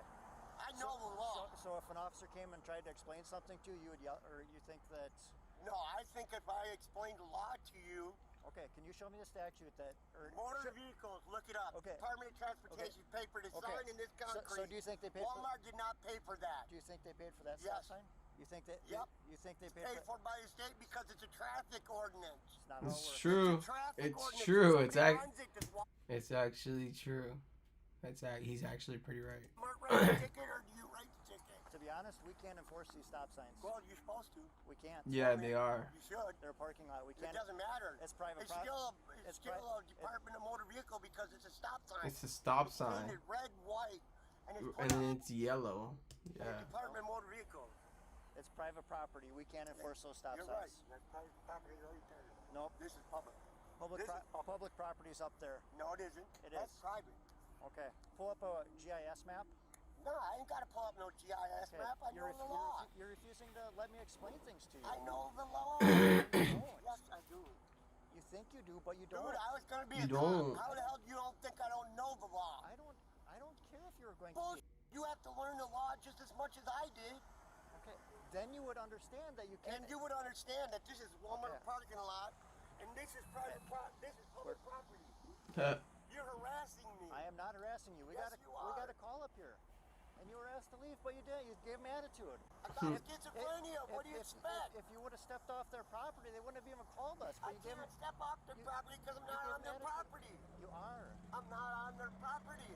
That up there. I'm not on their property. That's their whole You're property. wrong. That's No, I'm crazy. not wrong. Because if You I was are. wrong, you'd have me in cuffs and you'd have me gone. I'm not wrong. I was going to be Why a would cop. why would we I have know you? all the laws. Why would I we? studied them. Why would we have you in cuffs? When I was in the military, I joined when I was 16. Why would you be in cuffs? Because I'd be breaking the law if I was breaking the law. Should I call and ask them if they want you trespassed, and as soon as you're trespassed and you don't leave, then we'll arrest you? You can't arrest me. I'm not on their property. I can. No, you can't. And if you do, I'll file harassment because that guy's been harassing me ever since I come to Marshfield. Okay, Come on.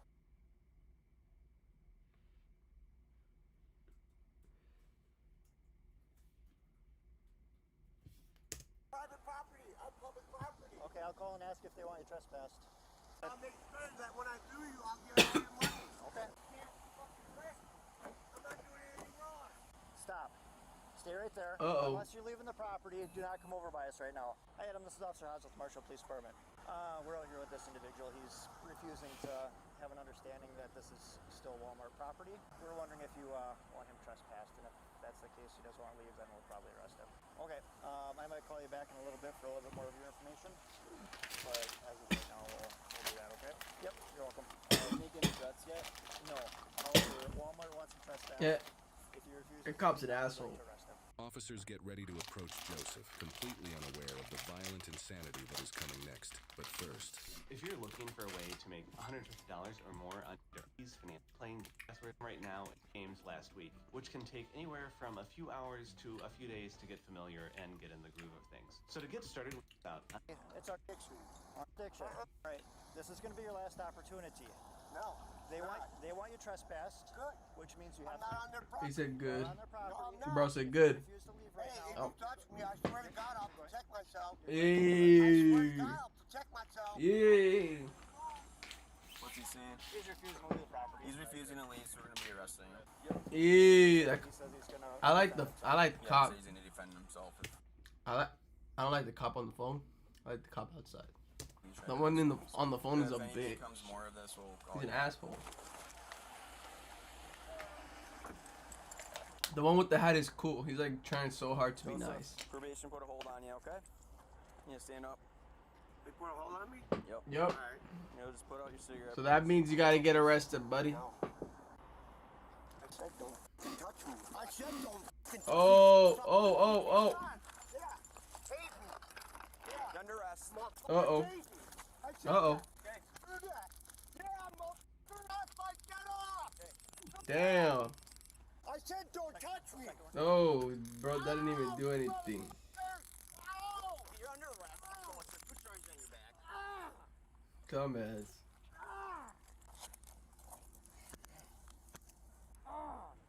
That is your Marshall Taser deployment. Okay. That's it. You're bleeding. Pretty much it. officers attempt to de-escalate a bar fight, but things unexpectedly get out of control. Oh! Where'd he go? Where's the... He's coming out. Who? Go step over here. He's one of them right there. Okay, have a seat. What the fuck? Hey, come here, please. Who all in here is involved? Obviously the dude with the... There's two people that he's with that were involved. Is it this kid, the guy in the Nike hat? Hey, come here. Go over there. I don't even know. Just take your hands out of your pocket. We'll pay the tab when we're done. We will pay the tab when we're done. We're not going to worry about the tab right now. Who are you? Yeah. My name is June. Worry about the tab out later. What happened? I don't know what happened. I'm here with my brother and my dad. Hey, let's see what happened. I'm talking to you, officer. I know. So we're done. We're done. Threatens to shut the bar down if people don't mind. An altercation happened. Bro, just shut it down already. At that point. You started grabbing me from behind. I Uh-oh. can't even tell you what happened. It all happened so fast. There was 3 of us and this large group of men. Which large group? The whole large group right there. There was 3 of us. My dad, my brother, and I. Okay, Damn. ID on you? No, I don't have ID. Bro got fucking jumped. Okay, just take a seat, brother. Yes, sir. Have a seat. Have a seat. I'm standing right. What's going on today? It got into an argument. Were you assaulted? Yeah, I was. Okay. What happened with him? We were fighting with my son. With your sons? Yeah. Okay. Are your sons over there? Yep. Okay. Why were they fighting? People being drunk? Yep. Okay. If you review the cameras, you will see. Damn. So who were you here with? My brother and my dad. Where's where's your brother? I don't know where they went. Damn. Can happen, man. Okay, neither do I. That's what I'm trying to figure out. So when he was assaulting your sons, did you step into? That's crazy. Defend yourself? Okay. What's your first name? What's your first name? Elijah. Good. What's your first name? That's the Bible. It is. Yeah. What's your first name? I'm not trying to be disrespectful. Rick. You got a whole bunch of white people and you're accusing me of. I'm not accusing That's you. crazy. That's what they're talking to. That's what my partners are here talking to. Okay. But I'm here to try to get your side of the story. Start from the beginning and tell me what happened. Well, you know, all of a sudden, my son got into it with him. And I came in, tried to defend my son. Okay, are you injured at all? No, I'm not. Okay, what did you That's do to crazy. push everybody up. Push them off. Okay. Can you sit here and not move? I want to find my phone. I understand that, but can you sit here and not move? I won't move at your request. Please sit here. Yeah. Okay. You got that video? I got a photo of the guy that took off. Yeah. Do you want me to send it to you or not? No, can I just look at it? What is this fight over? I don't know. I just saw it. What He tried happened? to invite me. I was like, I just separated all the fights. All right, I don't need you yelling in my ear right now. I'm trying to figure something out. Please, thank you. He was trying to fight everyone. Okay. And he took off. I'm assuming so. I'm just sitting here, and then that's his brother. Uh-oh. You two guys get hit? Oh, I did. Yeah? Yes. Okay, what happened? Oh, I have no idea. I was standing right there trying to de-escalate the situation. Wow. I wonder what happened. Can I see the cameras? Because them. Okay. And yeah, I was on the ground. I was trying to get up, but that was not happening. Okay. Who hit you in the face? No idea, sir. Okay. Do you want to be a victim of a crime today? No, no, sir. Too easy. Yeah, no. Okay, where's your brother at? I have no clue. Okay, because it's your brother who started all this. Everything ran off. I have no clue where my brother. Well, we got your dad. Your dad's at the other end of the bar. So dad's with the red hat, long hair. Is that your dad? Yeah. He's at the other end of the bar. Okay. So I don't know what's going on, but this shit happening. So pay the nice lady the tab. Go home. Okay. No more coming back here tonight. Otherwise, you guys are gonna go to gym. I appreciate it. Fair? You had a warrant out of Alaska, by the way. Huh? You have a warrant for your arrest out of Alaska. So get that taken care of. Okay. That was cool. That cop's cool. You got a warrant out of Alaska to get taken care of. Him, shirtless guy, dad. No go. Let him go. Oh, they need to get out. Yeah, that's what I'm saying. They're not They coming were back. psycho. Good. They're not coming back tonight. They do. Give us a call. Rick, what was your last name? Huh? What didn't say. Okay. Is there a reason you don't want to tell me? I didn't. Okay. I'm not saying you did. I'm not accusing you of anything. Damn. There's no color issues with us, right? Because I've listened to your side and we're listening to their side. We're here to be That's cool. mediators. He's trying to start again. Hey, we're done. Bro, we're done. We're done, or do you want to go to jail for disorderly conduct? Bro, come on. Oh my god, come on, bro. You're done. You need to go home. And you have a warrant. Pay your tab. Come on. Pay your tab. You're done. You're done. Just hold on. Okay. All right. Bye. Now they're about to find out. Oh my god. Here we fucking go. Okay, just hang tight. Don't push on me. Don't stop. Well then don't do anything, bro. Just chill. We're trying to keep it de-escalated right now. I don't want you to go over there and de-escalate the problem. I don't want him. They are. I don't want that. Take your hands off. I'm not touching you. I don't want that guy. Give him a hug. To try to Give Rick a hug. He needs a hug. Rick needs a hug. get you. Imagine a cop just hugs you. I don't want to see you make take your hands off. Okay. That feels cool. The cop's being cool. Okay, so where's your other son? I have no idea where he's at. What's his name? I just got here. What's his name? Sammy? Okay, Sammy ain't coming back here. Sammy. Okay, Sammy ain't coming back. Sammy ain't loud. Sammy, your other son, is that your husband? Yes. Yeah, they all decided to fight about 6 people here. It sounds like this one and dad were backing up your other son. Oh my god, why the hell were they all fighting for what? Okay. So they are not allowed back here. He needs to pay his tab, but he's still not doing it. He's arguing. So their tab's still open and needs to get paid. Okay. So if we can figure out a way to pay this nice lady in the black and white shirt, Okay. then we can be done. Do you want to pay it or? Do you know who has the keys? It's already paid? The tab's already paid. We're done. Good, let's go. Any more fighting? We don't want any more fighting. Get him out. Get him out of the bar. More fighting. Hey, tell Tell Rick, hey Rick, let me talk to you outside real quick. Come here, son. You okay? I'm straight. All these I'm straight. All mad. Bro was mad. He said, I'm straight. Look at him. He looks mad as fuck, bro. Looks angry. Looks like kind of Peso Pluma a little bit. Bro looks mad though. Let's see what happens. Come on, Rick. Oh my god.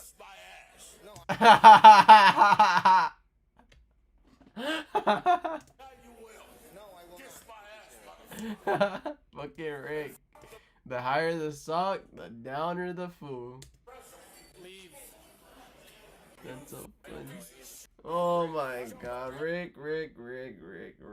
Here we go. And you got arrested. You're under arrest. Hey, get on the ground. Right, get tased. Oh my god. Fucking Rick, bro. See what you do?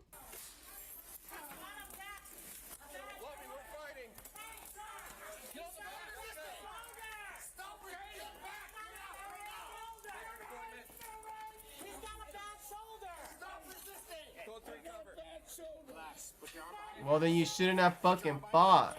Why are you fighting? Why are you fighting then? Why are you fighting? Now you're getting arrested. Bro, they gave bro like 20 million chances to just leave. I get it though, you're mad. Now you're getting arrested. I'm gonna need a third cuff. Third cuff, please. Okay, just relax. Listen, I'm sorry. Okay, we appreciate it. Just remain calm, please. You're stupid. Now he's calm. The taser sobered his ass up. Bro. That's fun. He said he's gonna kick my ass and he came right. No, I did not. He did say that. Listen to me. I want to stand. All I said is you guys did my son wrong. It's stand. You guys have fun. I'm gonna go get. Bro needed to get arrested.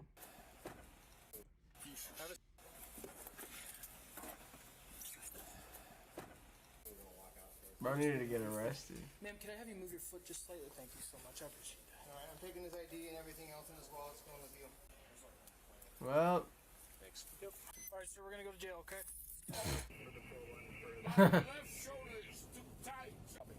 That's too bad. Left shoulder or your left wrist? My left wrist. What you got me cuffed up. Okay, then let me. Okay, if you stop yelling, I'll be more than happy to explain. Say what? I will pull over somewhere safe and we will readjust your cuffs, okay? Please. I cannot do it in the middle of the highway. Let me pull over somewhere safe, okay? Please, I'm asking you. I'm begging. Okay, you're not listening. Now. We're gonna pull over here in a second. Readjust his hand. Oh, bro. Fucking Rick. Rick. We're in the middle of the highway. What do you? I can't. So give me 2 seconds. Goodness. Rick. That's what we're doing right now. Which handcuff? This one? Yeah. Okay, lift your hand up. Please. Okay. Rick. Sit. Move that one. There you go. No. Just stay right where you were at. Just shift your shoulder into this. There you go. Much better, right? Way easier. The cuffs are shaped kind of oval, so if you twist your wrist, you'll feel a little tight. Relax. I gotta kind of keep Well. it that right. Okay. That is literally on the very last. If you would have just went home, you wouldn't have been in cuffs. Better notch of the handcuffs. Yes. Sir, I'm not a little guy. So obviously. Malicious mischief. Come on, buddy. Oh yeah, you guys seen this? 17-year-old Colin Griffith graduates from high school. His mom couldn't be prouder. She even bought him a $26,000 Bro killed his dad graduation too. present. They also went on expensive vacations together, including a trip to Australia. But today, Colin Griffith is behind bars. That's crazy. Charged with brutally stabbing his loving mom to death. He's dangerous. He showed zero remorse. He had his remorse. and his dad had recently died before too. which is And crazy. here's the shocking twist. Watch. Last year on Valentine's Day, Colin Griffith shot his dad inside Told you. their own home. He claimed his dad attacked him and it was The self-defense fuck? when he opened fire. There were no witnesses, and prosecutors released crazy. him, saying there was a lack of evidence to bring him to trial. I spoke with Lincoln County, Oklahoma prosecutor Adam Panter. Now that he's been charged with murdering his mother, do you regret not prosecuting him for killing his father? No, we can only make a decision based on the evidence we have at the time. It's impossible to sit back and predict somebody's future behaviors. After killing his dad, Colin Griffith Fuck that moved guy. across the nation to live with his mom outside Tampa. They seem to be getting along. You're driving this better than you drive your own car. But the social media video and stills Probably posted like by his Catherine mom. Griffith hid a dark secret. According to the family attorney, Colin was emotionally disturbed and twice threatened to kill his own mother. He threatened multiple times and said this to numerous people that he was going to kill her, just like he killed his father. Colin hates me, That's and I'm tired of crazy. this. Catherine Griffith texted a friend as she was about to pick him up at his grandmother's home at a senior living community. I'm going to drive to get him, and if he doesn't get in the car, then the county can deal with him. Neighbors see shit. Colin and Mom arguing outside, and Colin grabs his mother by the hair and drags her into the house. shit. Cops say he stabbed her in the neck with a kitchen knife. What He's the claiming she fuck? accidentally fell on the knife. First dad, now That's mom. crazy. It's important to understand That's so crazy. First dad, now mom. Claiming she accidentally fell on the knife. First dad, now mom. it's important to understand when you look at this, you see a kid. When I look at him, I He's see a psychopath. monster. Yes. Mom.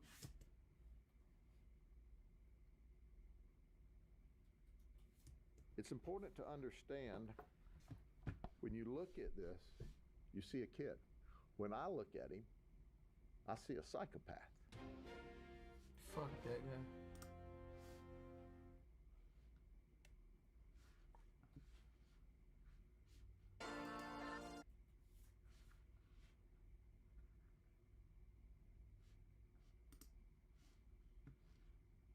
I will murder you. I will murder you. I will murder you. I will murder you. I will murder you. It's August 11th, 2022 in Gwinnett County, Georgia. 27-year-old Damn. Stevens mercilessly beats 30-year-old Ashley Bocanegra in the street behind the Preston Hills at Mill Creek apartment complex. She screams threats at her, punches her in the face, and throws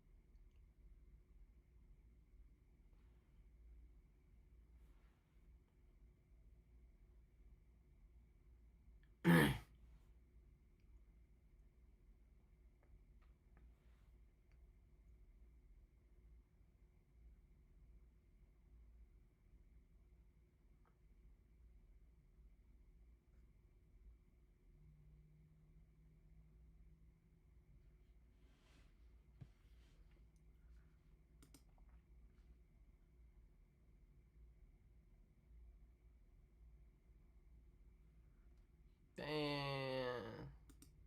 her body against the asphalt. As Bocanegra begs Stevens to stop, 17-year-old Janine Gonzalez records the assault on a cell phone. The footage of the fight is too graphic to put on screen, but if you listen, you can hear the threats and other evidence investigators gathered from the video. Stop. You're so lucky my nose is hurting because I was really do worse to you right now. I will do worse to you. I will do worse to you. I will do worse to you. That's why he was trying to protect you, but now he's over here for you to get your ass beat. The fight is over a man named Daniel Gonzalez, who's allegedly carrying out a relationship with both Stevens and Bocanegra. That's crazy. She beat her up because she's prettier than her. That's fucked.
Hold on, yeah, I'm gonna see something.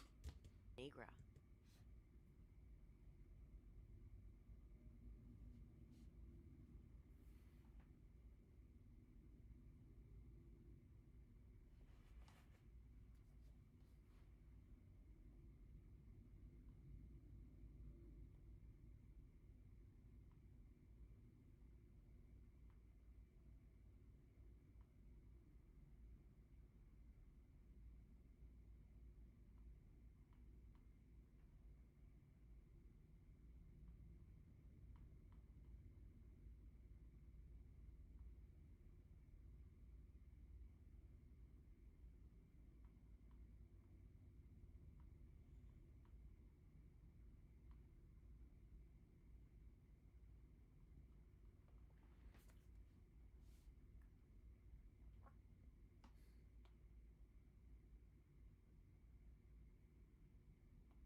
I'm looking for something. I'm looking for something. I'm looking for something. Give me a second. Give me a second.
Alright. Janine Gonzalez, his younger sister, is good friends with Stevens. Stevens and Bocanegra are both mothers to young boys. At the time That's of the crazy. attack, Bocanegra's son is 7 years old. Stevens' sons are 3 and 9. Stevens knows Bocanegra as her fiance's manager at Floor & Decor, where he works overnight shifts. Wanna get up? Get off me. Get off my hair, I'm gonna f you up. Let me go then. Get off me. say hi to Daniel. Get off me. Say hi to Daniel. Get the fuck off me. You know he said I could come out here and f you up, right? Okay, good. You know that, right? Get off me. Say hi to Daniel. Get the fuck off me. You know he said I could come out here. Damn, that's fucked. That boyfriend should get fucking charged too. You up, right? Okay, good. You know that, right? He's in the house with our son. Hey, wow. He said I could f you up. Yep, this is what we do. If I get mad and he knows I'm leaving, he feels sad. He says, I'll let you f her up. That's what I'm doing. You won't. All right. Tell me everything. Hey, you got it. Get up. Nope. No, you ain't got. You don't get to say something. My man, right? Won't be in front of my man, right? Right? You his manager? I'm getting you fired. That's bias. Okay, yep, that's a conflict of interest. I'm showing this to the job. You're f***ing my while he's on the clock. My going there trying to ruin his family. He has a whole son. You're mad for him? Let me just skip the door for fucking. Yeah. Does that? I feel bad. Yeah. During the fight, Stevens instructs Gonzalez to steal Bocanegra's phone. They take it back to the apartment, where they plan to call Bocanegra's fiance to tell him about her affair with Daniel Gonzalez. Got my face. Right, give my phone. No, you're not getting it. You're jumping both of us for your phone. Come on. Let's go. Let's go. Damn. Bocanegra follows her assailants up to the apartment to retrieve her phone. Daniel Gonzalez, who was allegedly sleeping in the apartment during the attack, hears the verbal altercation between the women at his door and gives Bocanegra's phone back to her. According to the Gonzalez siblings, Bocanegra appears badly beaten. She goes to a local hospital to treat the injuries she sustained from Stevens. Several passersby witnessed the attack. One person calls the Gwinnett County Police. Authorities go to Stevens' apartment that afternoon to ask what happened. Can they come out? The females that are in there? Yeah. She's been sleeping with my fiance. She works over there. She's his manager. She keeps on forcing him to have sex with her after he'd been cut it off, or she's gonna fire him. And we ended up fighting right there because she approached my home. This is my home. She lives all the way over there. Okay, is everybody in the house right now? Oh, just me. I'm the only one at fault. Just me. The girl, she left. Is your sister involved? My sister? Yeah, is she? No, that's my sister-in-law. Is she involved? She was there. Are you two arguing? Or you guys? No, we're not arguing. Okay, so let's go inside. The female that he's been sleeping with. Him? Yes, my fiance that I've known for 5 years. Okay. We moved here together from up north. Well, now you're going to jail, bitch. He should go to he should get a job too. With his manager. And that's who was here? Yes. Okay. And I've been feeling it for some time now. Okay. Yesterday I'm walking to Quick Trip. I see them walking together.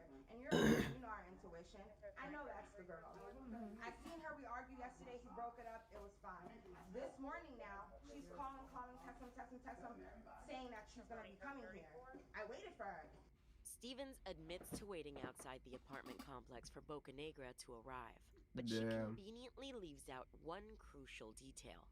Stevens lured Bocanegra to the apartment by posing as Daniel Gonzalez in a series of text messages. She's walking by the party. Hold the phone now. By the what? By the pool? Oh. Alright, bro. Where are we going? Look at her right there, right there. So guess what? That was me. You know who Damn. By that evening, Gwinnett County Police receive a call from the hospital where Bocanegra checked in. She needs to be transported to a different hospital for surgery. Damn. Unfortunately, her injuries are too severe. The 30-year-old New York native and mother to a 7-year-old boy dies before they can operate. Upon receiving the news of Bocanegra's untimely death, Gwinnett County detectives make their way to the Preston Hills at Mill Creek apartment complex. They're looking for Stevens and Gonzalez. I know, that was the girls that were walking. They went to Quick Trip. Hey. I'm Detective Carter with Gwinnett County Police. Are you your internet? Yes, hi. Hey, this is Detective Poppy or Sergeant Poppy. Hi, nice to meet you. We know that there was like an incident that happened earlier today. Has anyone called you about it since? No. Was somebody supposed to? Well, we just got another call about it. Damn. The girl went to the hospital and she died. She died. She's dead. So, but we know that there was like an altercation that happened beforehand. You don't even care. And she came here. Yeah, we understand that. Yeah. So, but because of it. I wasn't going to kill anybody. Yeah. I'm not that person. I get it. Yeah, okay. Because of that, we have to kind of talk to you guys in a more formal statement. Sure. Wow, I'm so sorry about that. That was not my intention. I've been mentally going through a lot. I have bipolar depression, and I'm just going through a lot right now. And you know, I came here from up north. The husband should get, the fiance should get arrested too, though. I came here with my fiance. Yeah. So I came here She don't even care. I came here with my fiance to start a new life, buy a house, everything like that, and I never expected him to basically cheat on me with someone at the workplace. You know what I'm saying?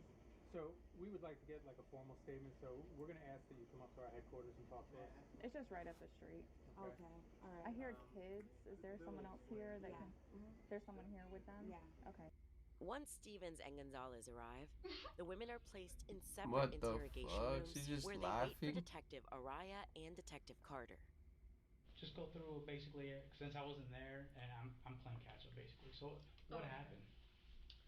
So like, let me start to where it leaded. Okay. First of all, you're not talking to your friend, you stupid bitch. Oh, okay. So like, since I've been down here, they haven't been on good terms. So you know, arguments back to back. So like, we just came back from Florida like not too long ago from her mom's wedding, and we left on bad terms with everybody because my brother got into a incident with her stepdad. So ever since that happened and we left Florida, it's just been rockier. It's just been worse arguments. So yeah, sorry, I just cursed. You're fine, girl. Okay. I flipped up earlier. Okay. So like, they're arguing or whatever. So my brother, him being a man, cheats. Like always, he's feeling less than, he thinks it's okay to cheat, so, he tells me. So he tells me who's he cheating with and stuff. Now, me and my stepsister, I mean not my stepsister, my sister-in-law, we're very close, like so close, like you understand. Like she's more of a sister to me than my brother's a brother to me, you know? Oh, okay. Yeah. Very So close. like we're very close. Yeah. So once he told me, I was just like, ooh, I just tell her. It's girl code. You have Yes, to. right? So, especially when right after he told her, after he told me what he was doing, he wanted to do it with her. So I was just like, I'm about to tell her. 2 days prior before this day, we were just chilling. She was working. Dumbass bitch. And Daniel did something to her to make her upset. So we were talking or whatever. And I was just like, oh, I forgot to tell you. No, I didn't forget, but I still, So I was like, told her what happened. He explained, cheated or whatever.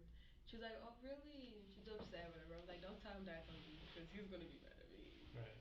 You're stupid. So after that, he explained how the girl looked to me though.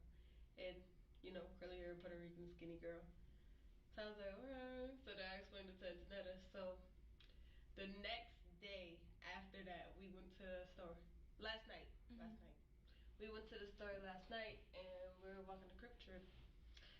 Quick Trip is right there, I know, I saw y'all walking earlier. Yeah. I thought that was you guys. Okay, so we walked to Quick Trip. As we're walking to Quick Trip, both of them are walking together from Quick Trip. So they're just now leaving and we're just now coming. So Antonetta's like, is that Daniel walking? So now she runs to him like, who is this? So he's like, oh, it's my worker or whatever. Mind you, before we walked to Quick Trip, we asked him, Damn. on your break, can you take us to the store? He said you couldn't leave on his break. So when we saw them walking, it was like, you just said you couldn't leave on your break. Now you walking with her to the store? The girl That's Gonzalez crazy. described seeing with her brother was Ashley Bocanegra. Daniel Gonzalez also confirms this timeline to investigators. Bro needs to get arrested too. So after that, she's kicking Daniel or whatever. She don't want to live with him no more. It's either he gonna leave or she's gonna leave, and you know she gotta leave with the kids, everything. So it makes sense if he just left. So he's getting kicked out, whatever. And then I guess she was coming to see him. He was getting kicked out. I don't know. It was in those messages. I'm not sure what was that. But I guess she was coming to see him because he was getting kicked out. And it's not saw the messages. So she decides. Babe. Babe.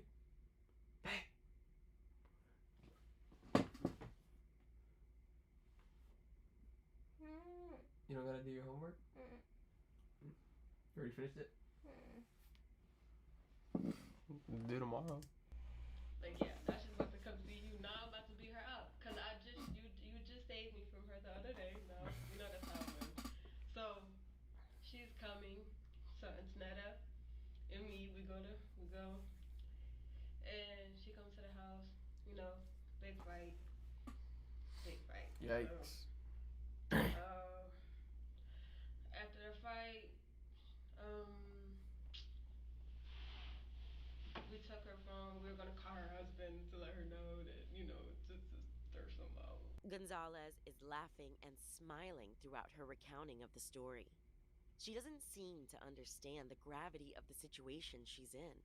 If she does understand, it appears she doesn't care. Oh, okay, so we close the door. She starts banging on the door like crazy because, you know, we got her phone. She wants her phone back. Yeah. So then they'll give her phone back. She does not understand how big of a I don't know what the hell happened. problem she just made. She gave her phone back. Literally, like, she left right after. I don't know what. I don't know how she left. Like, I wasn't watching after that because my brother was mad as hell, and you know he don't want me in the business. I was already in it too much. So he's like on my ass. So I'm just like, okay. So I don't know what happened after she left, but literally right after she left, a third party called the police. They came, you know, made a report. No shit. And then after that, it was over, whatever. Now you're here, dumb bitch. And then, just know you guys came. And yeah, that's all I know. When you guys fought, how long did that fight last? It's all on footage. 2 minutes. Okay. Yeah, it was early. But yeah, that's about it. Have you ever been in fights before? Me? Mm-hmm. Yeah. You have? Oh. Okay. You seem kind of athletic. You play sports when you're in school? No. Oh, okay. Yeah. Do I really look athletic? Yeah, you look athletic. Yeah. You got some shoulders on you. Why would you do that? You don't know if I'm just care about these shoulders. While Gonzalez is laughing and joking, Steven's time in the interrogation strikes a different tone. She immediately requests a lawyer. I will say that, you know, I don't go out looking to harm anybody. That's not my intention. I do feel, you know, very remorseful about anything that has happened with that young lady. I'll also say that, you know, it wasn't my intention to even get into an altercation with her today. Okay. She came over to my place of residence looking for my fiance. We argued. I was hit. We fought. I feel really bad, but you know, I don't know. I'm just, you know, this is just too much.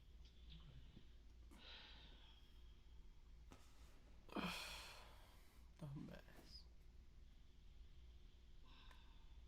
You okay? No, I'm not. I'm just, you know. Going to jail. I have kids. I don't know how to feel, man. They're stupid. 17-year-old Gonzalez is willing to share much more of what happened with investigators. Uh-oh. So tell us about that. Like, how did that happen? It was very vivid. I know It happens she so came. fast. You know, fights are just like a blur when it happens. Yeah. But Where was she? I know you said you said earlier she came looking for him. she came because he was moving. He was getting kicked out, and she wanted to be a little writer. When she knows she a side chick and she got a husband at home, like, girl. I know she's breaking up a happy home, but where was she at? Like, no, she has a husband as well. Yeah, no, but where was she at? What do you mean? You said she Shut came up. looking for him. Where was she at? How did y'all make contact with her? Through messages. Where did you meet up? She was in our complex. I guess she lives like right near us. Look at her right there, right there. So that's why that was me, you know. Yeah. Like I think like there's like two sides of the complex. So you know that hill? Yeah. It goes around, and like when it goes up and around, there's another complex that looks just like the same side. So did she knock on the door at first, or you guys just saw her outside? Outside. She didn't knock. She didn't get the chance to. Okay. Cause like, oh yeah, you got this bitch coming. I'm about to be around. So yeah. Did you guys start yelling at her before you guys approached her, or how that That's went down? crazy. Yeah. Tell us She about died. You It stupid. wasn't really all. Yeah, it was like, yeah, and you can't see my. And then it was just fine after that. She knew what it was because she. Freaking she shark too, teeth. you know, and it was just fighting. Who was fighting? The girl and Tanetta. Everybody? No. Girl, you ain't get none in? No. Yeah. Of course you did. I know you did. Just a little bit. You got that's because like you said, that's your homegirl. Yeah. Yeah. Tell me about that. How that happened. I didn't go crazy though, cause she's small as hell. Like you're enough already. I don't need to be punching her, dragging her. I don't need to do all of that. I'm good. Like in the beginning, she got on the floor, and I kind of like dragged her just a little bit. Just a little bit. And then I stopped. I was just like. It's hard. The adrenaline's going. You know, you gotta. Yeah. I was just like, okay, let me stop. And then they're just fighting. And yeah.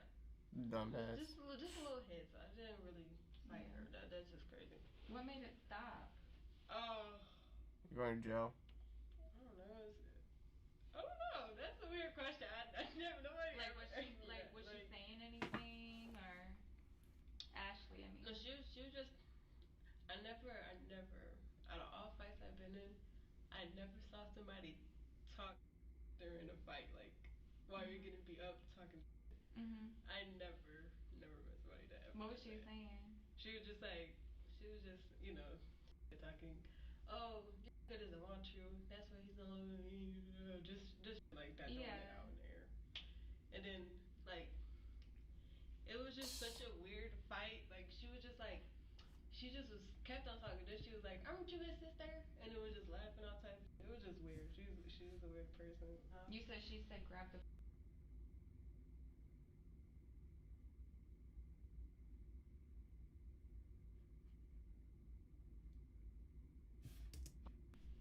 Yeah. Antoinette said grab the phone. Yeah, I grabbed it. Okay. When she was talking back while she was getting beat up, like how that make you feel? Well, the stuff that she was saying. Like, I didn't care. She was angry. She's mad. Cause like, she was. Listen, I don't get bothered by people who talk stuff. You gotta like really do something to me, you know. She was talking about your brother though, and your sister. Yeah, but it was just like so, like you. So you weren't mad? You was just nonchalant, just like whatever. Yeah, I can't be that mad now. Come on, she knew what it was. You're gonna talk regardless. It's a fight. What do you expect? So I'm just like, I've been in multiple fights. So you were just standing over them as they were fighting? Yeah, I'm just like, what? But then I walked away. Daniel was mad as hell. He like I said, every time this is me getting into business period, he gets angry. And I don't got time for him. Yeah. But he was sleeping when the fight was happening outside, right? Because you said that she woke him up. Yes, she did. By she, you mean Ashley, right? Who woke Daniel up? She did. Who's she? Antoinette. Okay. So you guys were outside fighting? No. We woke him up when we knew Ashley was coming. And then we was like, yeah, like she she's about to get beat up because now you're getting kicked out and she thinks it's okay to come save you. Like, who is she? Mm-hmm. Yeah, haven't been together for how long? Like, that was weird. So, yeah. Daniel! You're outside. I used your phone right there. And I recorded it. In the video, recorded by Gonzalez, Stevens can be heard telling Daniel Gonzalez about what had just occurred outside. It appears that this is when he's woken up, just before Boca Negra follows them to the door. How did you guys find the messages again? His phone. Okay. Did you find it or did she find it? She found it. Antoinette? Mm-hmm. Okay. How did she, like, where were you at? Did you come, how did that happen? She came to me, we were reading messages. And we were like, yeah, that's the girl that we just saw. Yeah. Damn. Yeah. Did you guys text her? Mm-mm. What do you mean? Did you guys send messages to her? No, we don't got her number. No, I mean from his phone. Oh, from his phone? Mm-hmm. No, I don't think so, no. Okay. Mm-hmm. You sure? Yeah. Because you messed up your story a little bit. I already read the messages. You messed up a little bit. What was the messages? He wasn't getting kicked out. Oh, yes he was. Mm-mm. I don't know. What the hell? I didn't. I So only saw the she was messages getting when he kicked out. cheating. So I'm not sure if anybody texted her. Or, You sure? You know? Yeah. So Antoinette just sent the messages by I'm herself? positive myself. I'm positive. But yeah, I don't know if there's any messages sent to that lady. Cause I can't say I didn't know if there's messages sent. You were with her when she was still why else would texting she him. have come? You were still with her when she was texting her. I know you guys were sending messages. She already told us you guys were texting her. Yeah, but I don't know what was said. So she was Like, just texting her. That's why I said we was getting kicked out. I don't know what was said. So you didn't send the messages, she just sent the messages. Yeah, because I don't know what was said in those messages. But I know from seeing them arguing, he was getting kicked out. Okay, so you didn't see no messages. Antoinette just told you about it. She's lying. No, I saw the messages where he was cheating. What did those say? Oh, I'm feeling you, I'm falling for you, something like that. Hurting each other messages. And that's when Antoinette showed those. She showed those to you, and that's when she started messaging her. Yeah, she showed those to me. Mm-hmm. And then she sent a message to her. Antoinette sent the message to Ashley. No, yeah, I guess. Did she tell you what she was sending? Like the words and shit? No, I don't know what she said. You mean you had to know something? You knew she was outside. But I didn't know she was outside. Of course I knew she was outside, because if she about to go fight, I'm coming with her. But earlier in the day, she didn't know that she was walking into a fight. Yeah.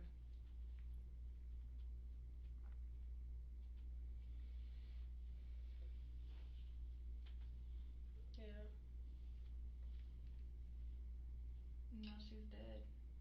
I know, that's crazy. Do y'all know how she died? Like, y'all killed her. From fighting. The injuries of her death. So they had to do an autopsy, but it was it was a result of her the injury she sustained during the fight. Boca Negra's autopsy report shows that she sustained blunt force trauma to the head. She also suffered from hemorrhaging in the brain and the back. Her cause of death is listed as generalized trauma, which resulted in a rupture of the right adrenal gland, a gland that sits right above the kidney. Her manner of death? Homicide. Damn. How does it make you feel? That make me feel like I'm going to hell. No shit. Yeah. Like, that's really crazy. Life is crazy. Mm-hmm. And she's not a big girl. No, she isn't. That's why I didn't watch her. She's too small. I looked at her and I'm just like, how old are you? She told me she was 30. I'm like, you're really small for your age to be 30. Like, she looked sick, skinny. So I was cool. I was like, nah. I heard she was pretty up. I don't know. Daniel saw it. He said, when I opened the door, I saw her. I was like, oh, and I slammed the door because she was so up. Yeah, Damn. He did do that. He said he was shocked because but I didn't. Damn. I don't know, cause I really didn't see her after that. Like they had me sitting in the back, cause Daniel was on my. Detective Araya and Detective Carter already spoke with Daniel Gonzalez back at the apartment complex. While his fiancée and sister were being escorted to the police headquarters, Daniel Gonzalez shared what he knew with investigators. Listen, we'll come back here and talk to you. I understand you got kids, so we'll just leave you here for now with your kids. We're going to take her up and talk to her, and your sister's going to go.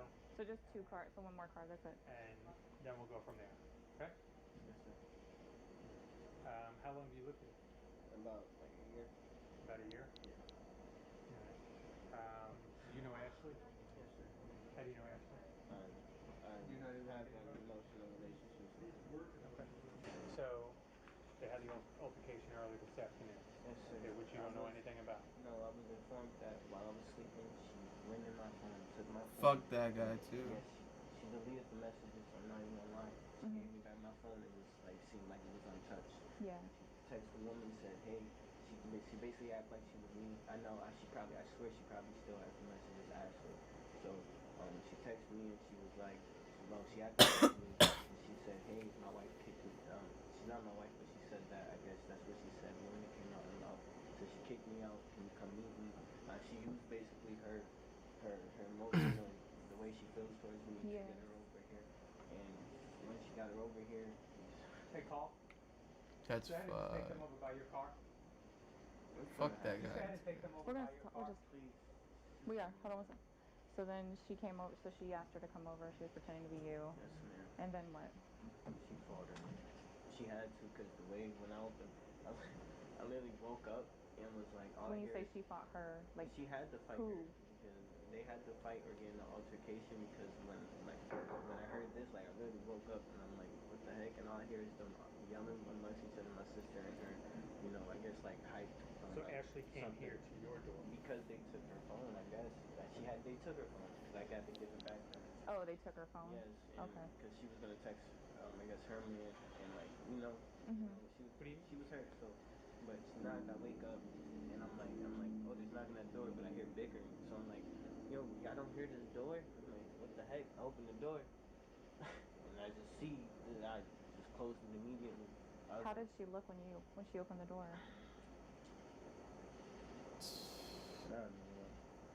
I'm not gonna lie. She looked up? Yeah. Okay. He tells detectives that although he is in a relationship with Stevens, he isn't interested in her. Their relationship had been falling apart for some time, leading up to the attack against Bocanegra, his new love interest. Did she talk to you about it afterwards?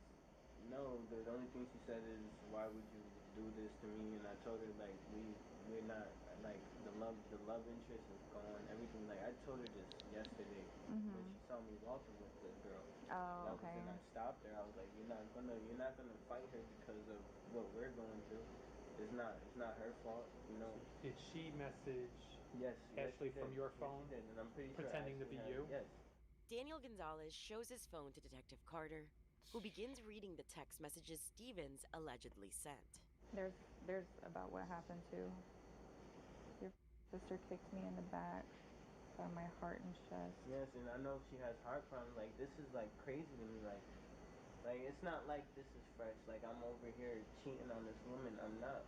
We've been like, this has been a toxic environment, and she's just been trying to figure out what to do, and I've been trying to figure out what to do, but she doesn't want nobody to leave. Where you at? I need to see you. I'm in the bed. I want you here so bad.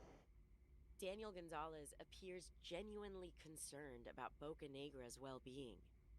He willingly gives his phone to investigators and consents to a download of his messages.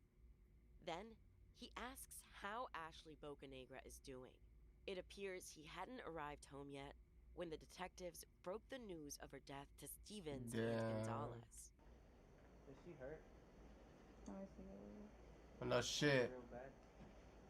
So honestly, I'm not gonna make a show. I'm not gonna go and yell. I'm not gonna go call her. I just want to know. Well, yeah, we got a call from the hospital a little while ago, and she actually passed away from. Bro, stop playing with me, no, please. Seriously. Please stop playing with me. Sure. Please stop playing with me. Sit down. Sit down. Sit down. Sit down. Sit down. Sit down. Sit down. Please stop playing with me. Breathe. Breathe. Please stop playing with me, man. Breathe. Breathe. Look at me. Look at me. Breathe. Daniel Gonzalez, obviously distraught, Still needs to go to jail. leaves the walkway and enters his apartment. Detectives follow him. I felt the hole in my heart as soon as she left. That was crazy. One tragic and brutal murder. 3 staggeringly different reactions from everyone inside the apartment that day. By the end of their interrogations, the women behind Ashley Bocanegra's violent death receive identical charges. Robbery? Hold up. What? Robbery? Yeah.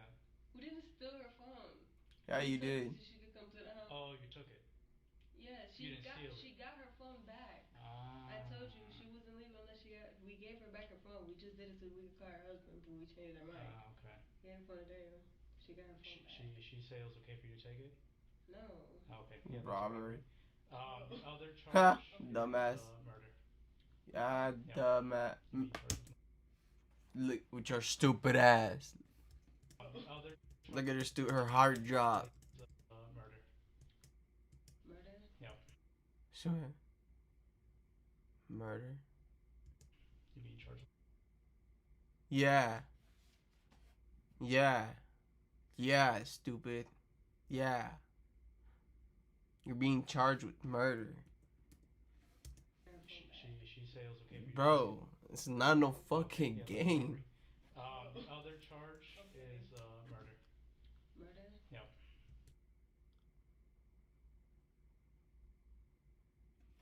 Sure. Oh my god. Murder? Murder? No. No.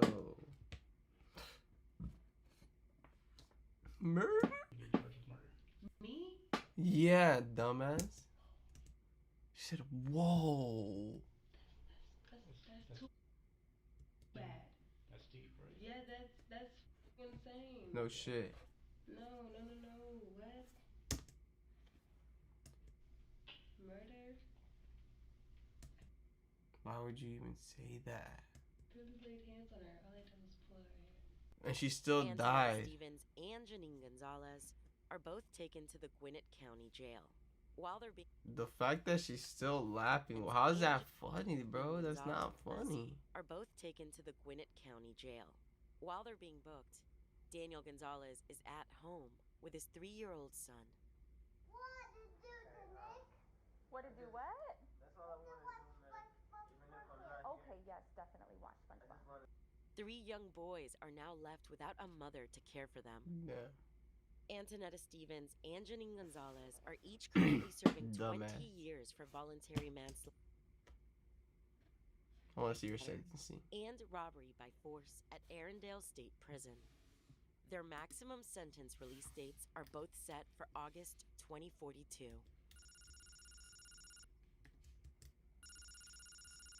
Well, aren't you stupid?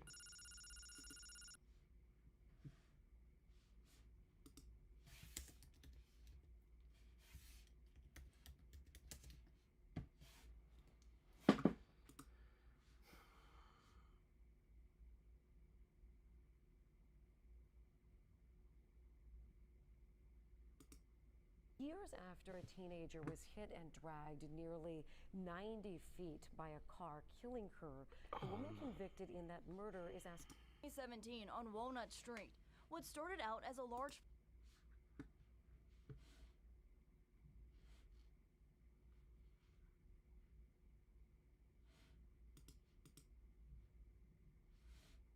Antoinette Stevens are accused of murdering Ashley Bocanegra in August by beating her to death.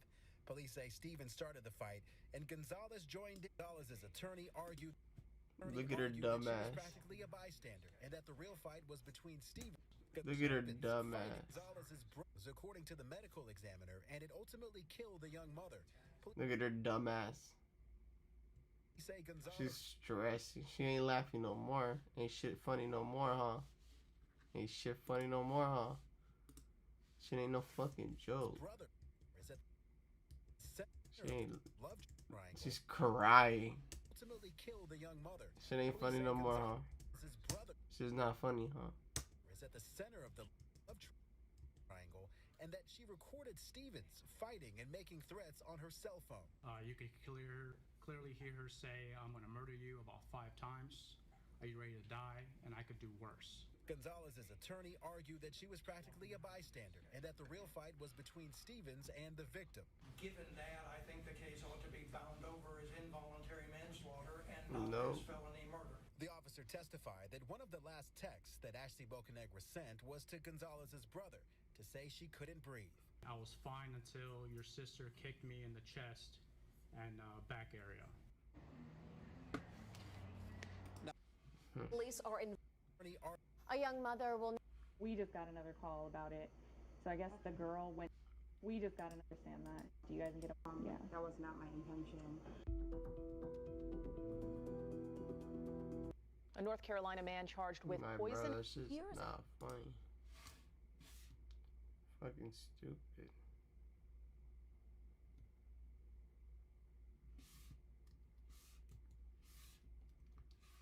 Do the outfit. Years after.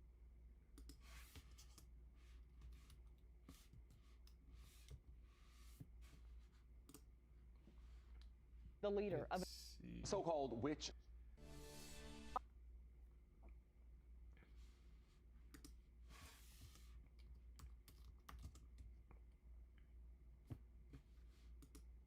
Police are investigating after they say 2 women lured another to her death.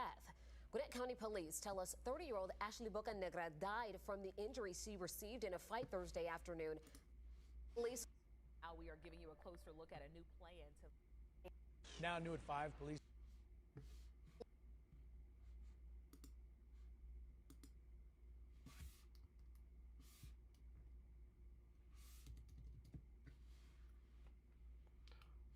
Stupid. She was all laughing. The woman who pled guilty to kidnapping. They argued that she was practically a bystander and that the real fight was between. A young mother.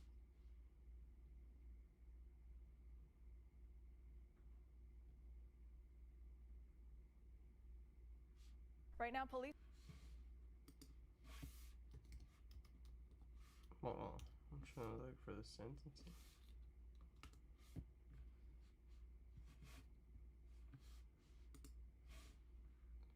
If there is even.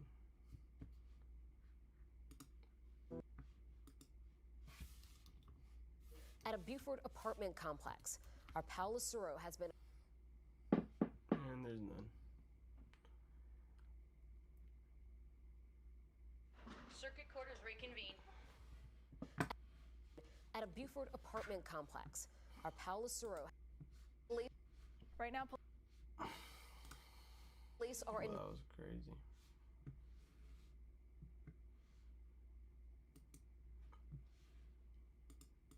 I can't believe she got 20 years. That's crazy.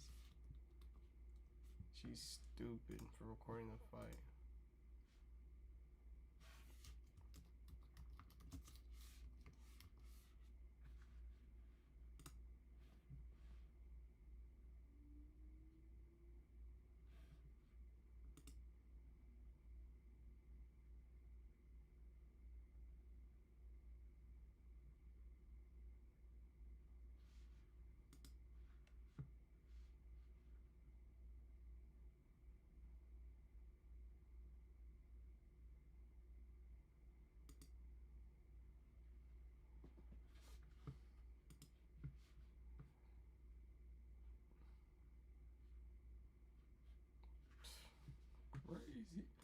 Crazy. Crazy.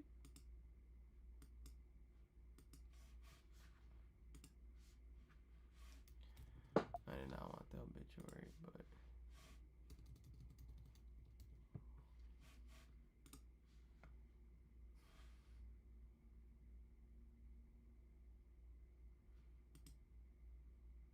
court trial.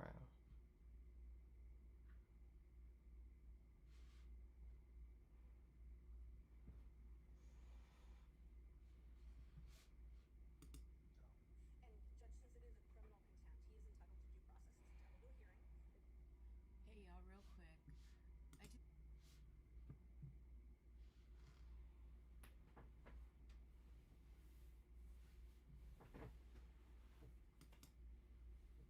part too, y'all. So boom, when the baby mama and the sister see Ashley child, they end up running up to Ash. They ended up.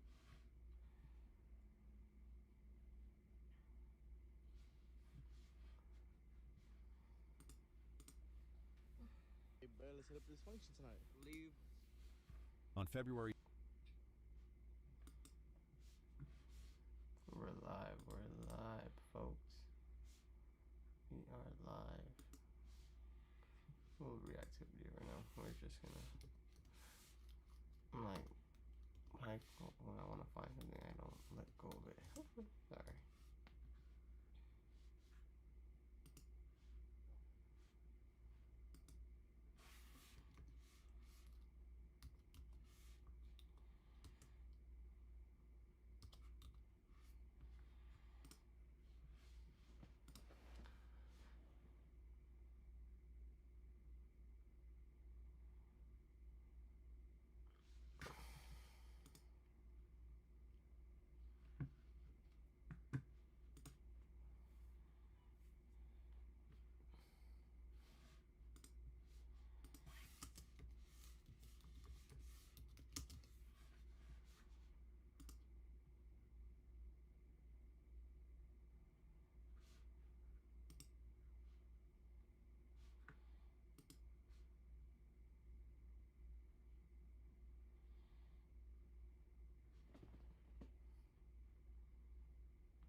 I wonder how they know they got 22 years.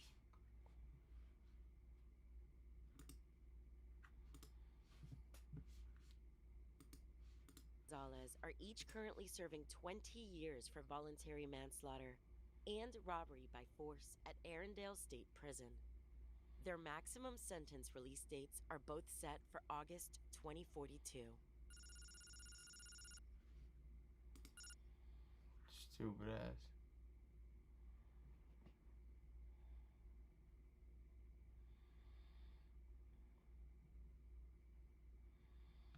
She is stupid.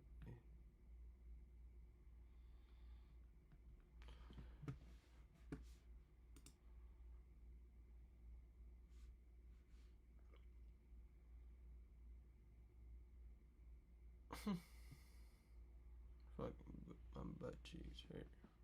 Let's see what we're gonna watch next. In the evening on April 7th,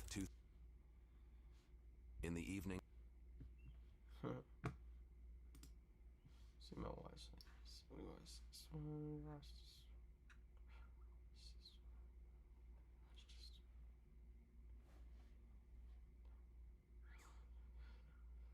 Dang, we've been going on a roll. We watch almost every video. We've been watching every video. Eat. Try not to be loud, but we've been watching every video, so shout out to us.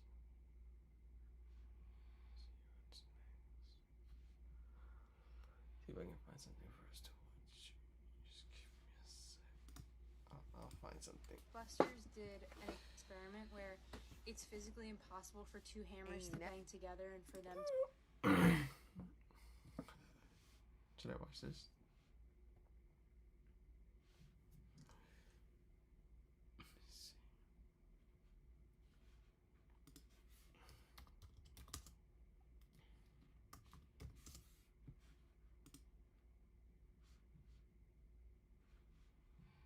No.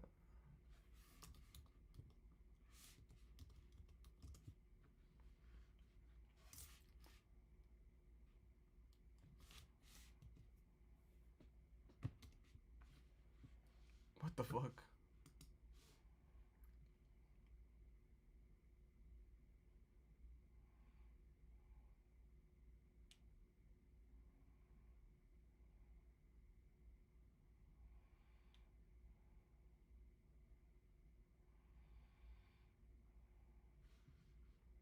Nowhere.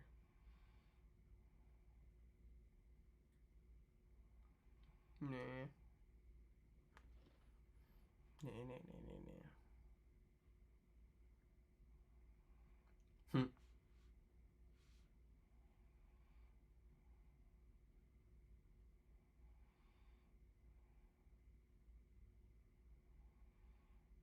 Oh, I know what.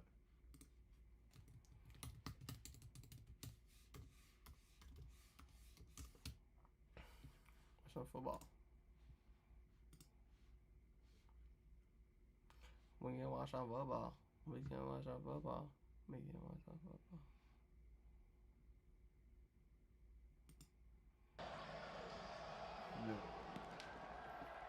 Jaden McGowan, you might remember him from Vanderbilt. That goes over his head. 7th there. Hands the start to Kai Robichaux. Kai Robichaux. Right at the line, but it's enough to move the chains. Castellanos keeps it, and he slides ahead.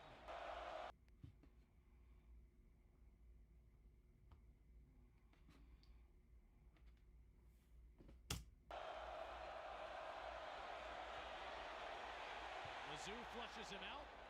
Completed ball up to the 50 to Jaden Skeet, but he's well short of the first down. Personal foul. Legal use of hands to the face. Defense, number 7. 15-yard penalty to be added to the end of the run. Tigers also haven't given up a point in 11 quarters. Castellanos looking downfield. Still looking.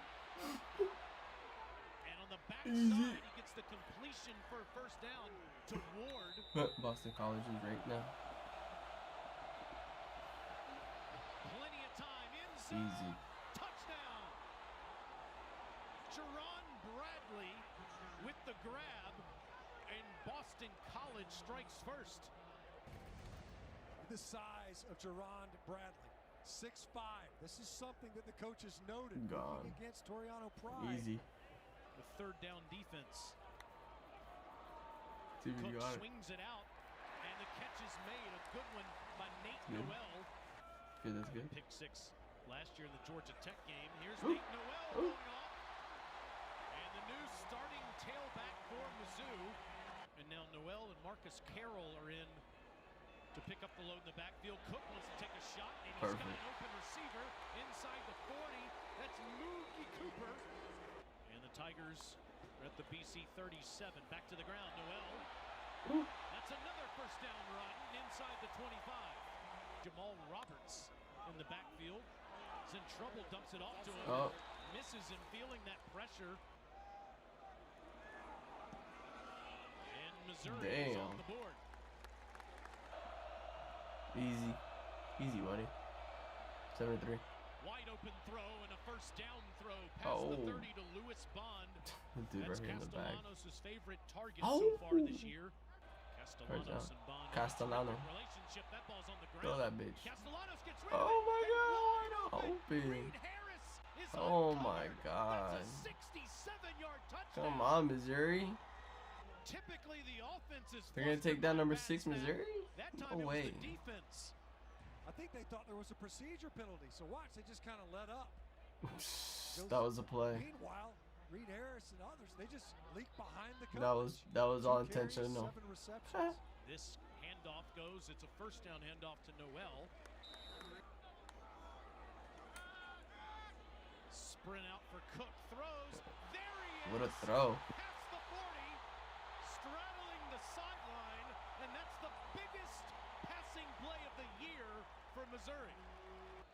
Noel out. Carroll in. Carroll dives for the first down. 9 touchdowns. The last 8 have become running. Bruh. He wasn't ready for that. They're trying to copy them. Hunter Tollison. On the first possession of the game. Brady's under pressure. He gets out of there. And it's a wide throw. Cooper was open too. The distance that he connected on the first time. I'll stay. And this one also is true. Castellanos at his own 15.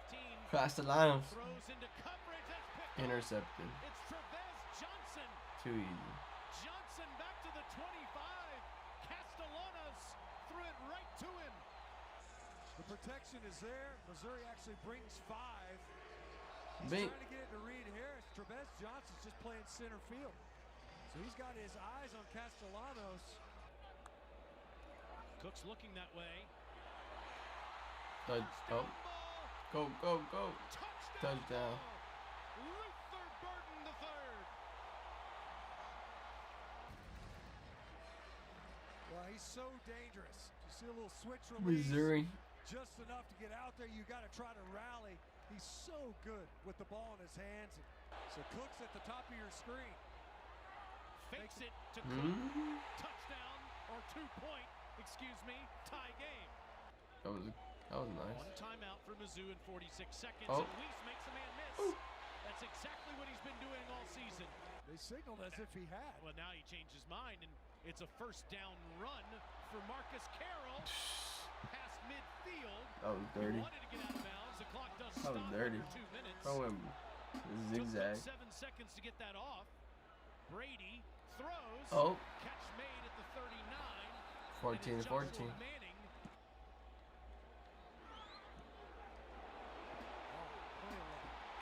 Oh, we got it.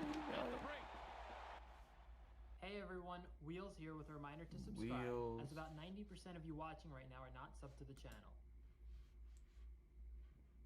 Right, there you guys go. Sub up. Sub up to me. Sub up to your boy. Sub up to your boy. Sub up to your boy. 88% of us. Thanks everyone, and I hope you enjoy the rest of the video. Thank you. Brady across the middle. It's an easy pitch and catch for a first down. Making these videos for y'all. 3rd and 4 out of the backfield. It's Burton. Burton Ooh. still in bounds. They can't tackle him. Finally Burton. near the 15. Crouch made a touchdown saving tackle. And Cook will follow Roberts. Still up. And he's in. Is that Missouri? Damn, Missouri's just Brady Cook. cooking them up. How about let Brady Just cook? cooking them up. Just Watch cooking this. them up. Great job by Amari Jackson. Ooh. Setting the edge. They over pursue. Come on, Boston. Castellanos Oh! in trouble, throws. Damn, that's game. He underthrew it, and Drayton Norwood. That's game, bro. Good job of the 3rd and 7. That's game. Oh, yep. We don't need to see this. They lost. We know who won. We know who won. But maybe. Lead at the break. But maybe. Actually, maybe. Maybe. Nope. There ain't no damn way. Ain't no fucking damn way. Come on. Okay. Next. LSU. I mean, LSU. Yeah. LSU versus South Carolina. In the back of the end zone. South Carolina got this. Ezio Bennett in motion. They flip it in the flat and making No. the catch and breaking a tackle is Joshua Oh. Simon. After a 6-yard gain on first down, Sellers from the pocket delivers a slant, and the catch Easy. is made by Jared Brown. Gamecocks getting chunks of yardage his opening possession. They feed Sanders again. He gets around the right end, has a little crease, and Rocket Sanders down to the 31. Keep an eye on that left tackle.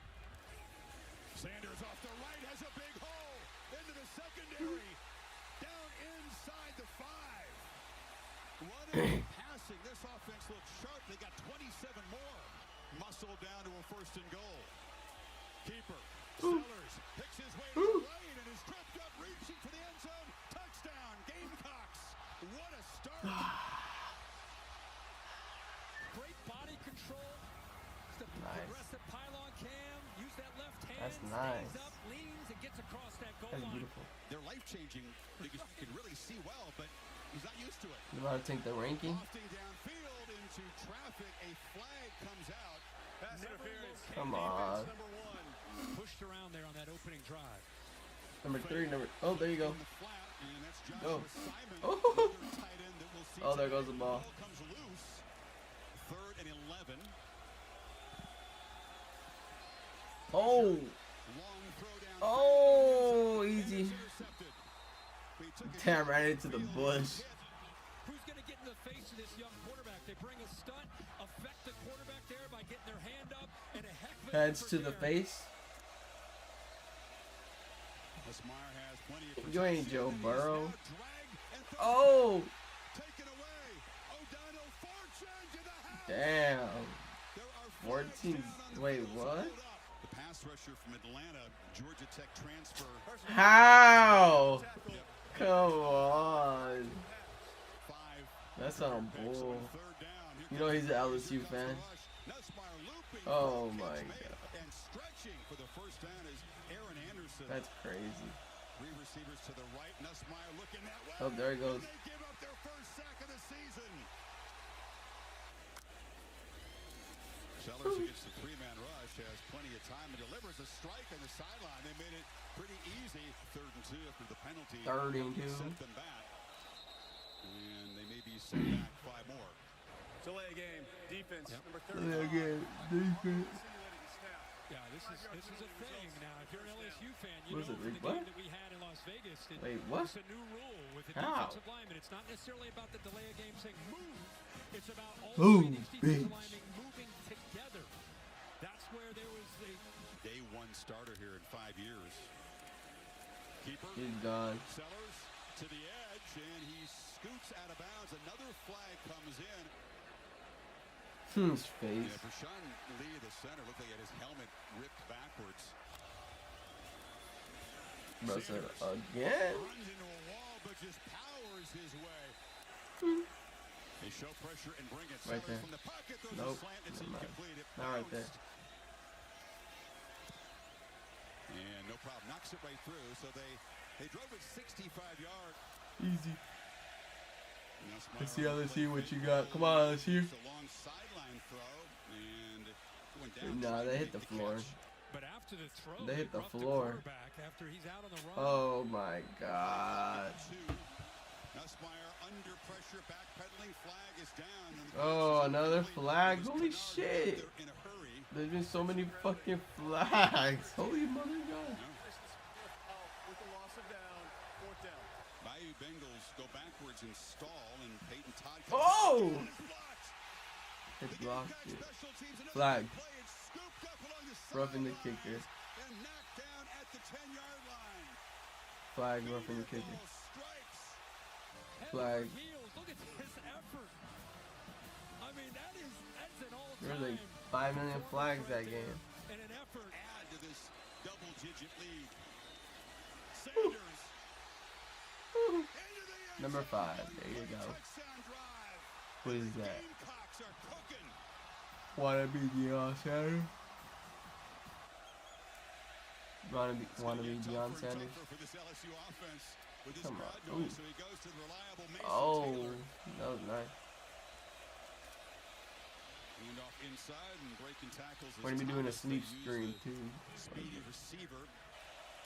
Budget. We're gonna do a sleep stream. We're gonna be sleeping on here for y'all. Fights were enough to move the sticks. First down. Everything. It's Taylor coming in motion. They're gonna Taylor. run for Oh, it. he's gone. Durham bursts up the middle, bouncing off people. And oh, he fumbled. Nah, he fumbled. The ref is off. The ball's all over there on the other side, but the ref's off. Come on. Than anybody. Gives you a better look. What an effort here. Great job keeping the legs off the ground. The ball, Ooh, of I course, don't hits the know. ground, comes loose, but that point's already a touchdown. Oh yeah. We talked about it Okay. back from LSU Never and mind. Missouri offense. Pass caught in the flat, and there's Joshua Ooh. Simon. Here he is right now. Here he comes. They get after the quarterback. Oh. Oh. Harold Perkins on cue. Like LSU ball for sure. That dude's a LSU fan for sure. They're all LSU fans. The refs are LSU fans. The runner lost possession prior to being down. The ball was immediately recovered by LSU. Three receivers to No, I'm an LSU fan too, but dang, stop laziness. and now tries to escape. Flag is out as Nussmeier throws. Oh, that was clean. CJ Daniels cut this to a 7-point lead. No That was problem. beautiful.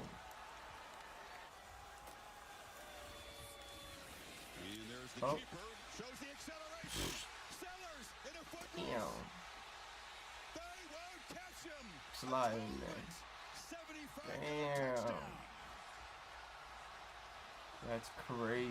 And Sage Ryan, who knocked the That ball was a loose, good, whiffed on that was a that good tackle. run. Banks, the great. The poise of the quarterback. Meyer across the middle. The ref. Dart, and it's Daniels running free up to the 40. If I was that ref, I would have smacked that ball. The big chunk plays, but much better today. There's a high throw in the middle. You find Aaron Anderson stayed focused. And LSU in striking distance, and they go right back to Daniels, who breaks a tackle, and he's finally knocked down to the 17. I approve of number 13. 13 is nice too. First catch of the day for Lacey. Still losing. Touchdown of the season was tied for the national lead, and they messed up the PAT snap. What the heck was that? Thought he was in the slot. Sellers hit as he throws, launches downfield. That's a fucking great throw. Brown not playing it safe. Herrera a better chance at a field goal. Pressure comes. Sellers does not want to take a sack, but they grab him down at the took a sack anyway. That's Swinson. Just in case they throw up a Hail Mary. And Ashford will set up a flag down, and he goes down. So back-to-back sacks by LSU. Savion Jones got him that time, and that is how the first half will end. Hey everyone, Wheels here with a reminder. Yes, another tackler, I remember. Second and 14. That's Meyer launching downfield, and it is caught. Aaron Anderson in a one-on-one battle. That was nice. They bring it, and Meyer to the end zone. That's a flag. The flag comes out. Really wasn't going to be involved in the play. So it's a first down on the 1 yard. Formation. Jackson is the back, and he goes nowhere. Two-back look now. Handoff. Williams. Nowhere. Down near the 1. Quarterback take it. Again, Williams. Why doesn't the quarterback take it? There you go. Oh my God. They're stupid. They had first and goal to 2 and come up empty. They're locked in on this run game and quick pass game. Coming after him. Ashford again has to fight to escape a safety. Ends up falling forward to the 7. Help him up. That's your quarterback. Durham's got the football, and he's I know you don't like him, but. Caden Durham scoots down to Damn! Nussmeier pulls it, delivers to Taylor in the flat. Taylor We're going to throw out of bounds. and dives down for a first and goal. Went around Will Campbell. Second and goal. Handoff. Breaking tackles, fighting, and tackle him. Tackle that boy. Don't be scared. Second touchdown. Scared to tackle him and stuff. Freshman from Oklahoma. The answer for LSU's running game today. And they once trailed 17-0. Probably did not want to tackle him. 24-10. Nussmeier, he'll be swallowed up and dropped. How do you continue to be aggressive with a quarterback limping? No, Sanders is going to be dropped for a loss, swarmed by Parrish Shand. Back there on one leg. 3rd and 15, ball out quickly. Oh, shit. Come on. We talked about in the backfield. They fake it to him. Nussmeier rolls back and throws it. How is he going to come back? Taylor, who was open, and uses his athletic ability to dive for a first down. Here comes the pressure. Dart across the middle, and the catch is made by Aaron Anderson. Nussmeier on 2nd and 4, again looks downfield and loops the throw to Lacey. It's incomplete. A flag comes out. And I think he got him with his left hand. Oh my God. And his turn is definitely on the left hand. You figured they could use Taylor effectively, find some seams in this Gamecock defense. Breaking tackles is Durham. And the true freshman bursting on the scene in a big way.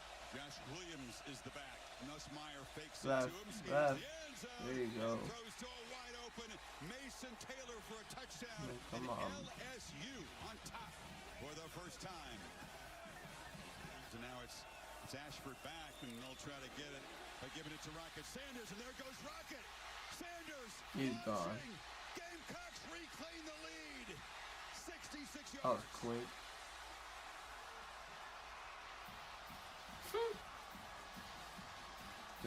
God damn it.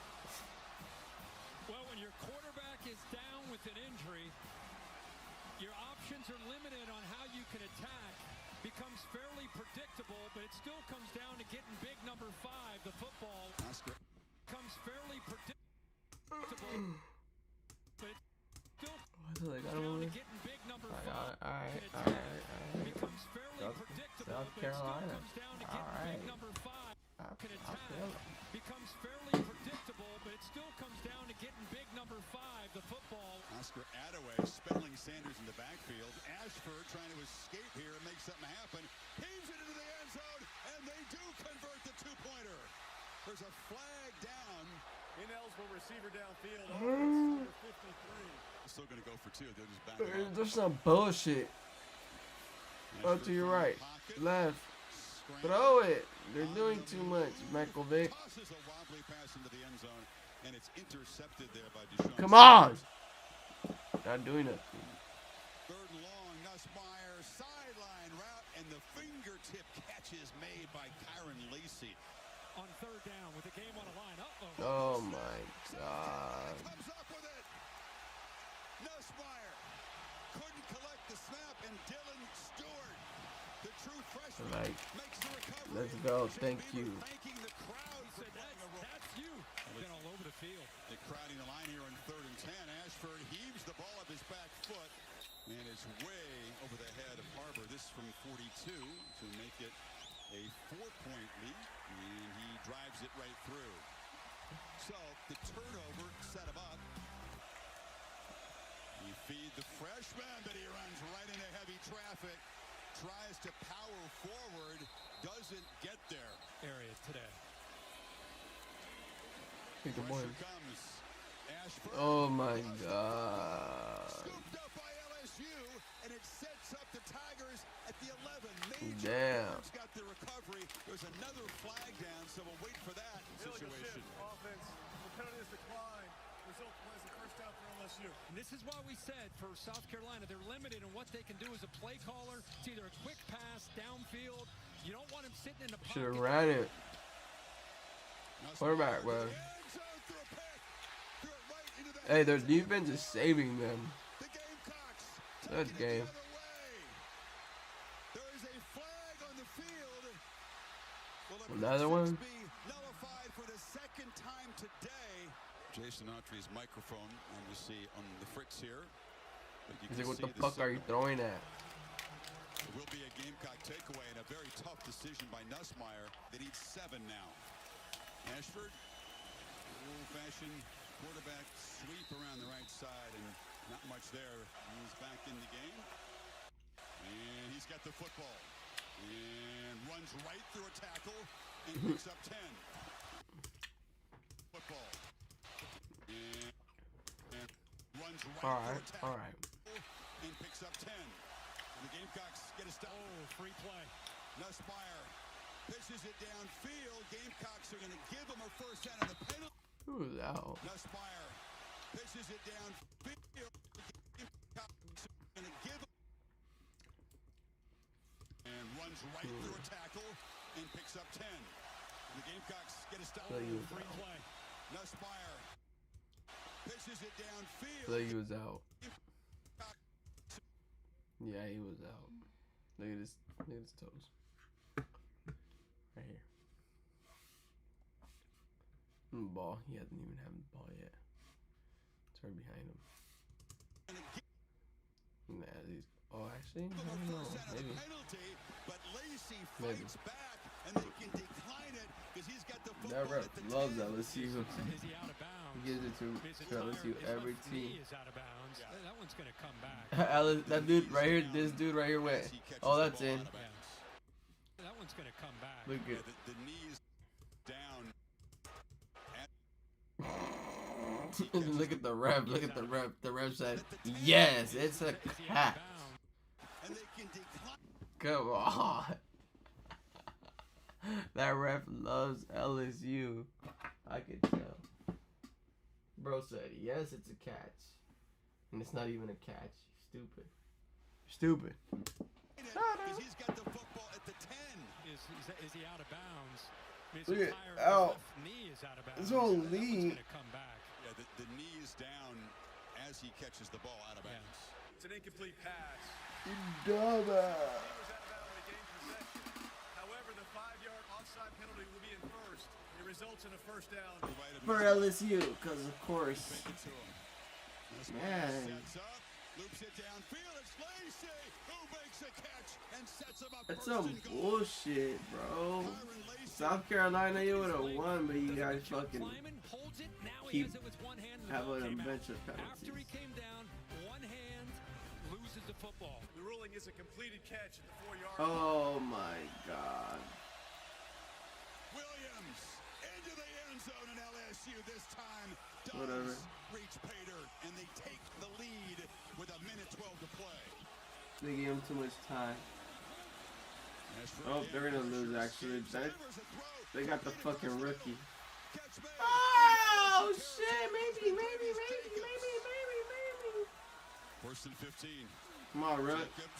Come on, fresh. Steps up and is going to be Woo! That's what I like. Right around field goal range at the 32. There's Sanders. Here's Sanders. Come on, Sanders. Do something better. Nope. Drives it. And just misses it. Damn, man. Damn. And LSU survives.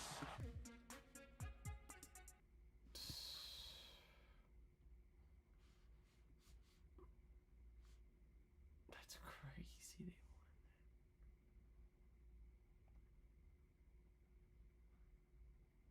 They won that. Backyard brawl. Okay. When did West Virginia lose?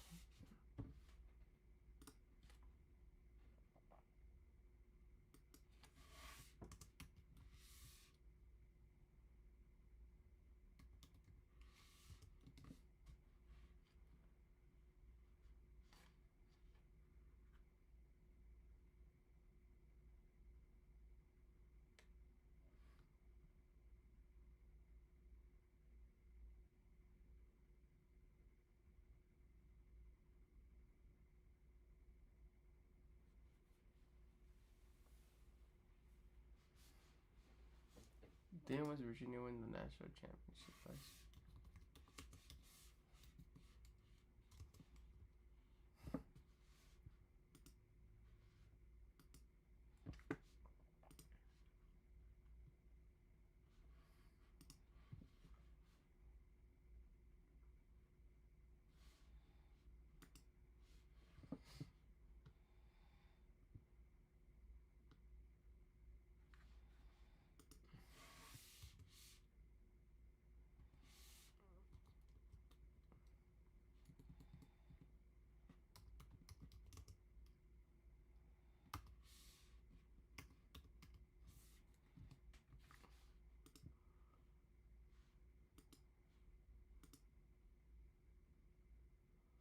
Oh, that was Michigan. My bad, bro. I'm getting confused with Michigan.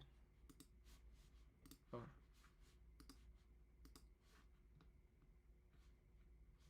Should we watch it? This is backyard football. Incredible. That is the fine line for both these teams in this rivalry. Ben Sauls boots it deep to Traylon Ray for West Virginia, who won the toss. Wants the football. Rodney Gallagher in motion. Green under pressure. Steps up, throws on the run. He's got Gallagher. Out of bounds at the 15.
Got a cereal. Yeah, babe.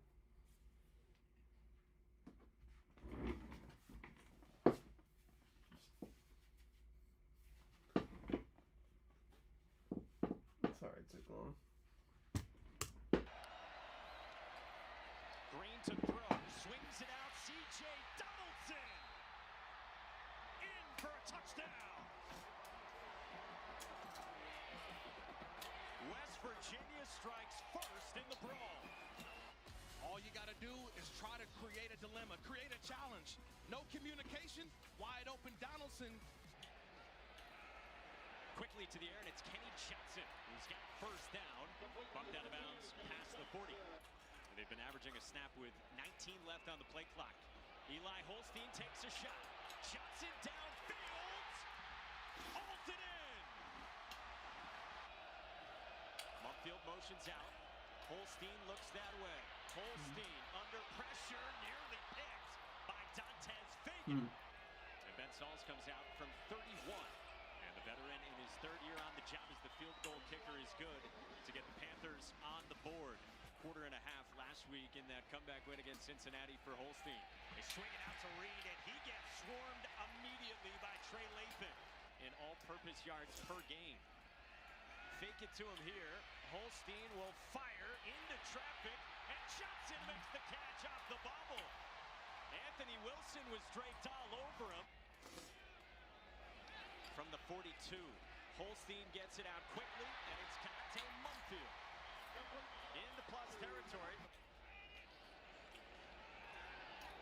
Four-man rush, check down Reed, made a man miss, and Des Reed has the first down and more. First met back in 1895. Out of the timeout, Eli Holstein. He can run a little bit, and Holstein barrels down with a first down. Dantes Fagan wraps him up after a dozen. Where he feels like he can flourish. He looks toward the end zone. Holstein fires, and it's caught by Reed. Touchdown Pitt. You gotta stop or you gotta find Des Reed. No one finds Des Reed. He goes in motion and he just hooks up with the quarterback. He's standing there. He could have jumped and did jumping jacks, Mike. He's like, hey, right here, me, I'm open. All right, Don, they start with second down and 4 to begin the second quarter, and it's Jaheim White up the middle and appears to have a first down. In the red zone. Mountaineers go quickly. Green rifles Taylor again. In the plus territory to the 43. Traylon Davis, the tight end, will block for Donaldson. Stretches right side, and Donaldson with the second effort is close. Yeah. Couple flags fly, perhaps for a horse collar. Horse collar tackle, number 44, defense. Hey, Michael. Garrett Green sets up a screen to his tight end, Cole Taylor. Taylor on the move. He's banged down at the 5. They pick up the flag. No targeting on the hit on Cole Taylor. Yeah, there was no indicator. There was no lowering of the helmet, no crown of the helmet. West Virginia has it at the 5.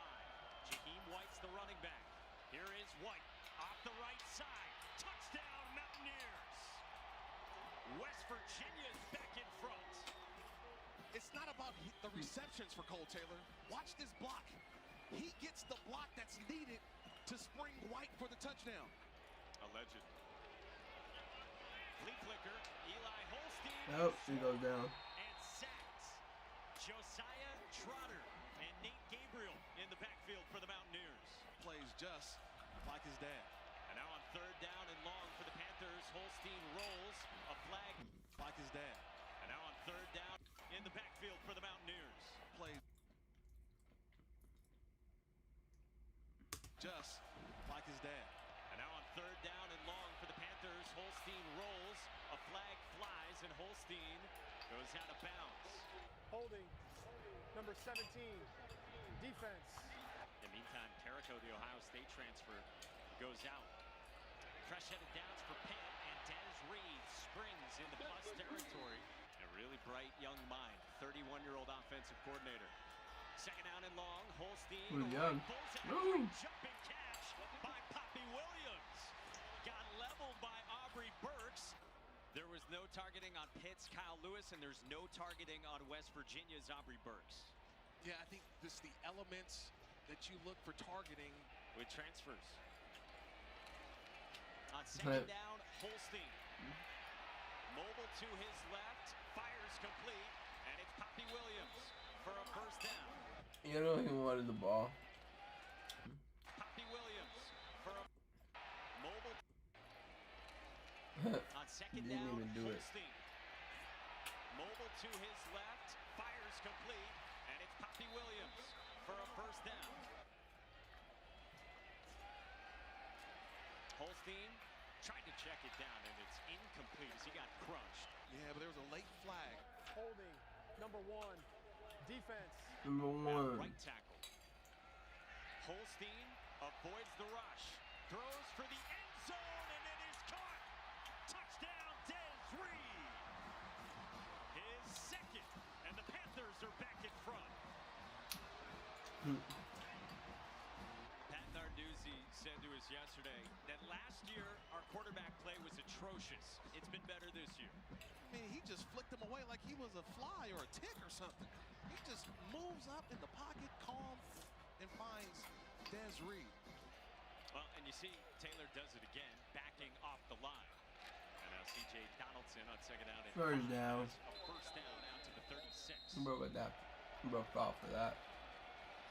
Donaldson breaks away from Braylon Lovelace. And C.J. Donaldson rumbles for a first down to midfield. Pressure comes.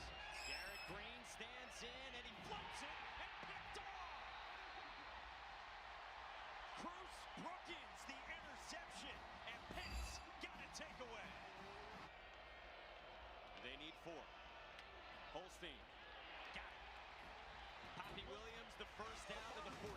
Draw West Virginia offsides. And we'll see if they do snap it. They do. It's Johnson, nowhere to go, and he's stacked up.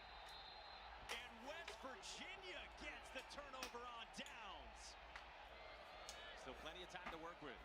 Conservative with a quarterback draw again, and Green gets a lot of it back and more. Garrett Green with a first down to the 35 before Kyle Lewis stopped him after 23. Third down and 6. Doing Green just rolls strange. out, throws on the run to Gallagher, and appears to be Freaking short. Hayes with the kick on its way.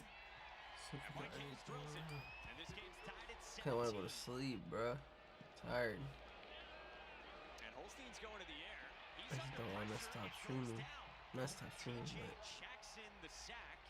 Hey everyone, Wheels here with a reminder to subscribe, as about 90% of you watching right now are not subbed to the channel. Thanks everyone, and I hope you enjoy the rest of the video.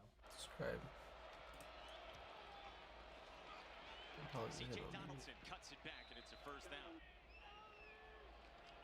Kenny Johnson's back deep. Strong's got time. Strong will take off for the brand. It's a first down. Looking at Ollie Strong. Play fake. Green plants. Green downfield. Has Clement who holds it in. Touchdown. Coming back. Holding, number 74. Offense, 10-yard penalty, still second down. Conservative on the ground to C.J. Donaldson, and he gets wrapped up. It's going to be a spy situation. Call it a sleep stream. You guys are gonna do a sleep stream. Bounces inside the 30, picked up by Penn for a touchdown for Brandon George.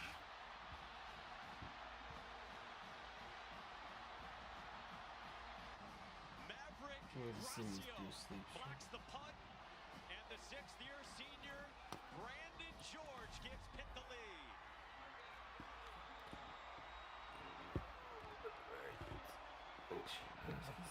Mountaineers go up-tempo. Garrett Green to the air, down the sideline, hauled in You see my girl? by Jaden Girlfriend Bray. right there. His first catch of the ball game. 44 yards these last 2 weeks. Pressure comes. Green takes off. Shoots away from Lewis. And Garrett Green keeps Lewis on his heels to the 20. And now Neil Brown's offense in the red zone. Green. Oh yeah, we built the Preston Fox has a first down.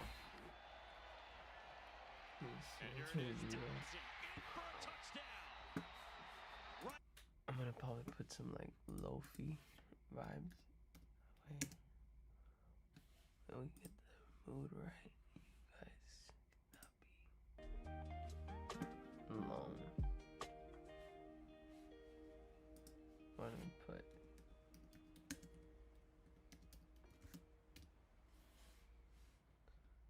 Oh wait, you guys get a little vibe.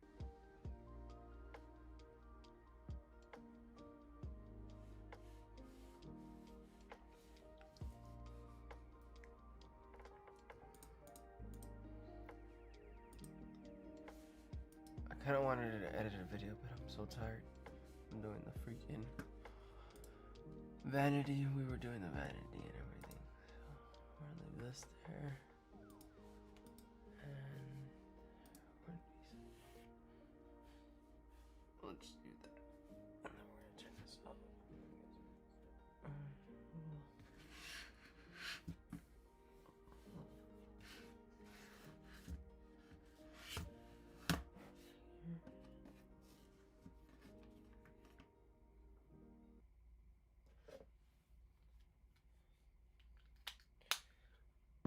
Matter of fact, if you guys don't prefer the thing, let me know how to.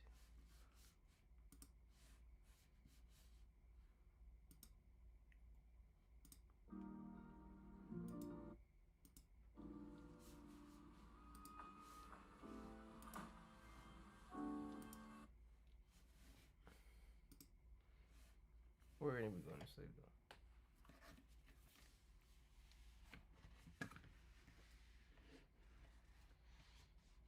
It is time for your boy. Clock that. Got tired. So weak. I'm streaming non-stop for you guys. So there you guys go.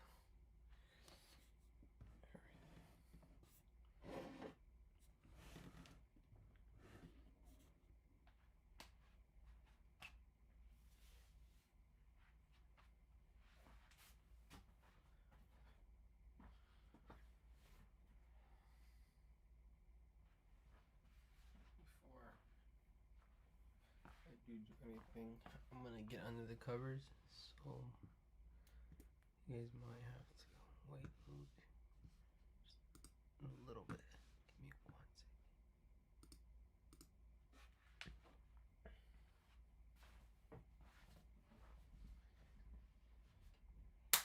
Give me 1 second. Get under the covers.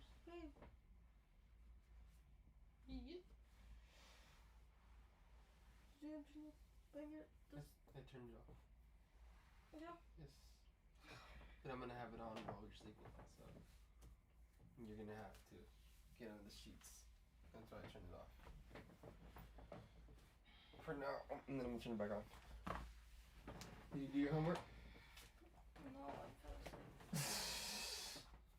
Well, there goes that. What? Hi? She's a little mad that I woke her up, guys.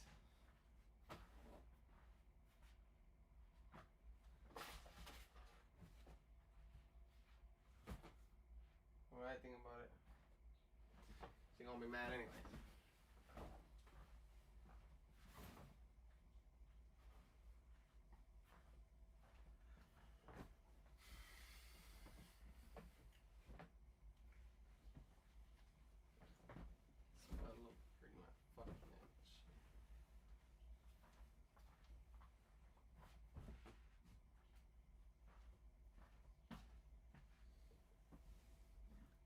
I have to sleep the other way so you guys can see me.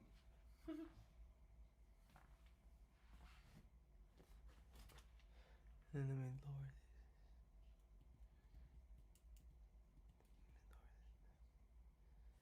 Okay.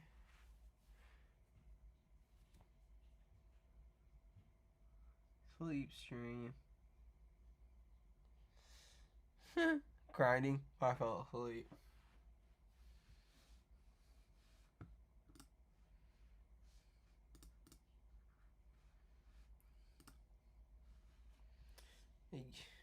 See it? See it? Y'all see it? See it? It is. No life, yeah.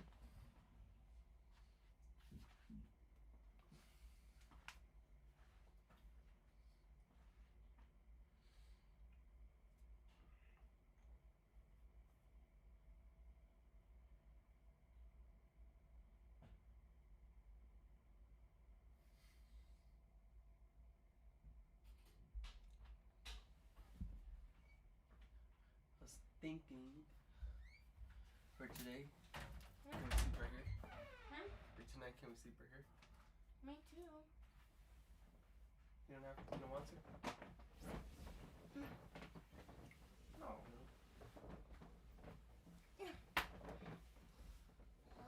Hey!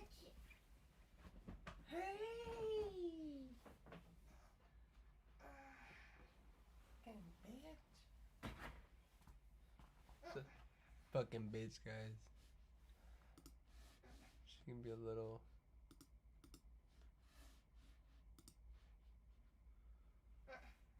There you go. See me? Yeah, you can still see me. It's fine.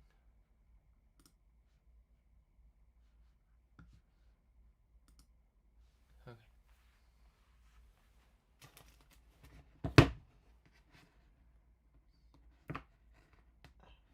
My phone.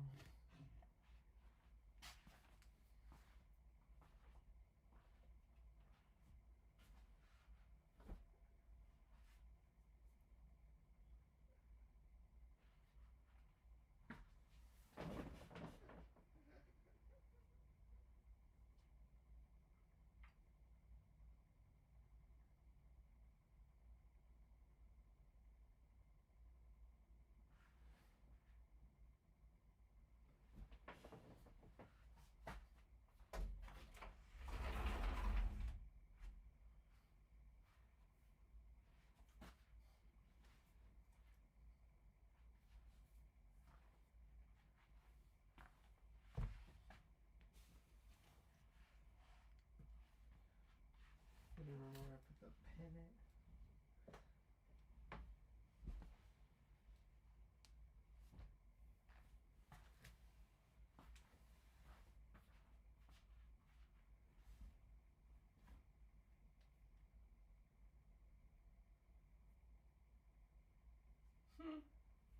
Where did I put the pen?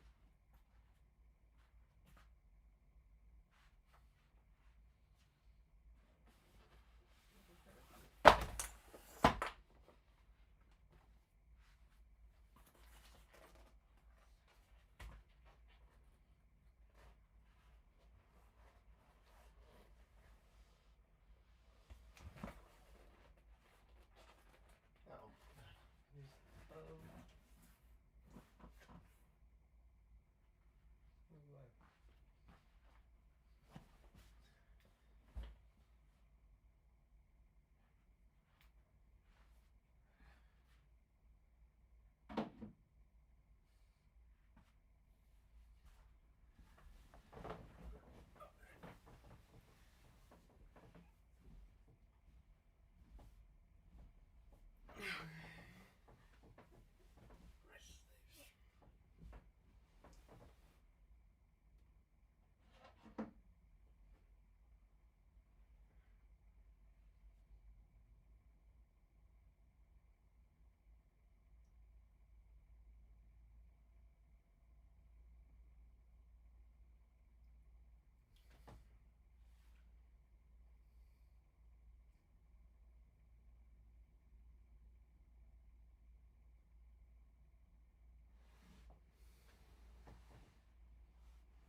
That's cool.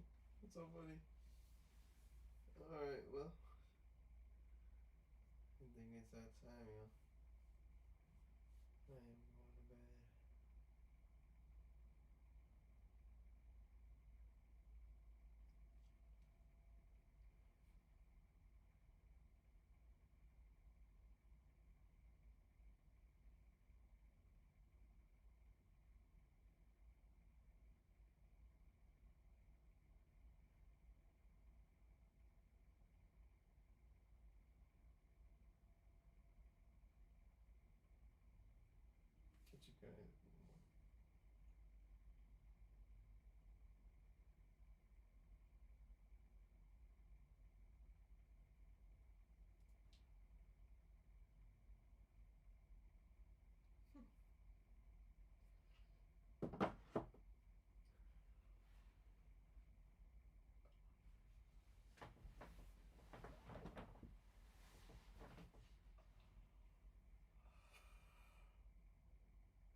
Good night. Hallelujah.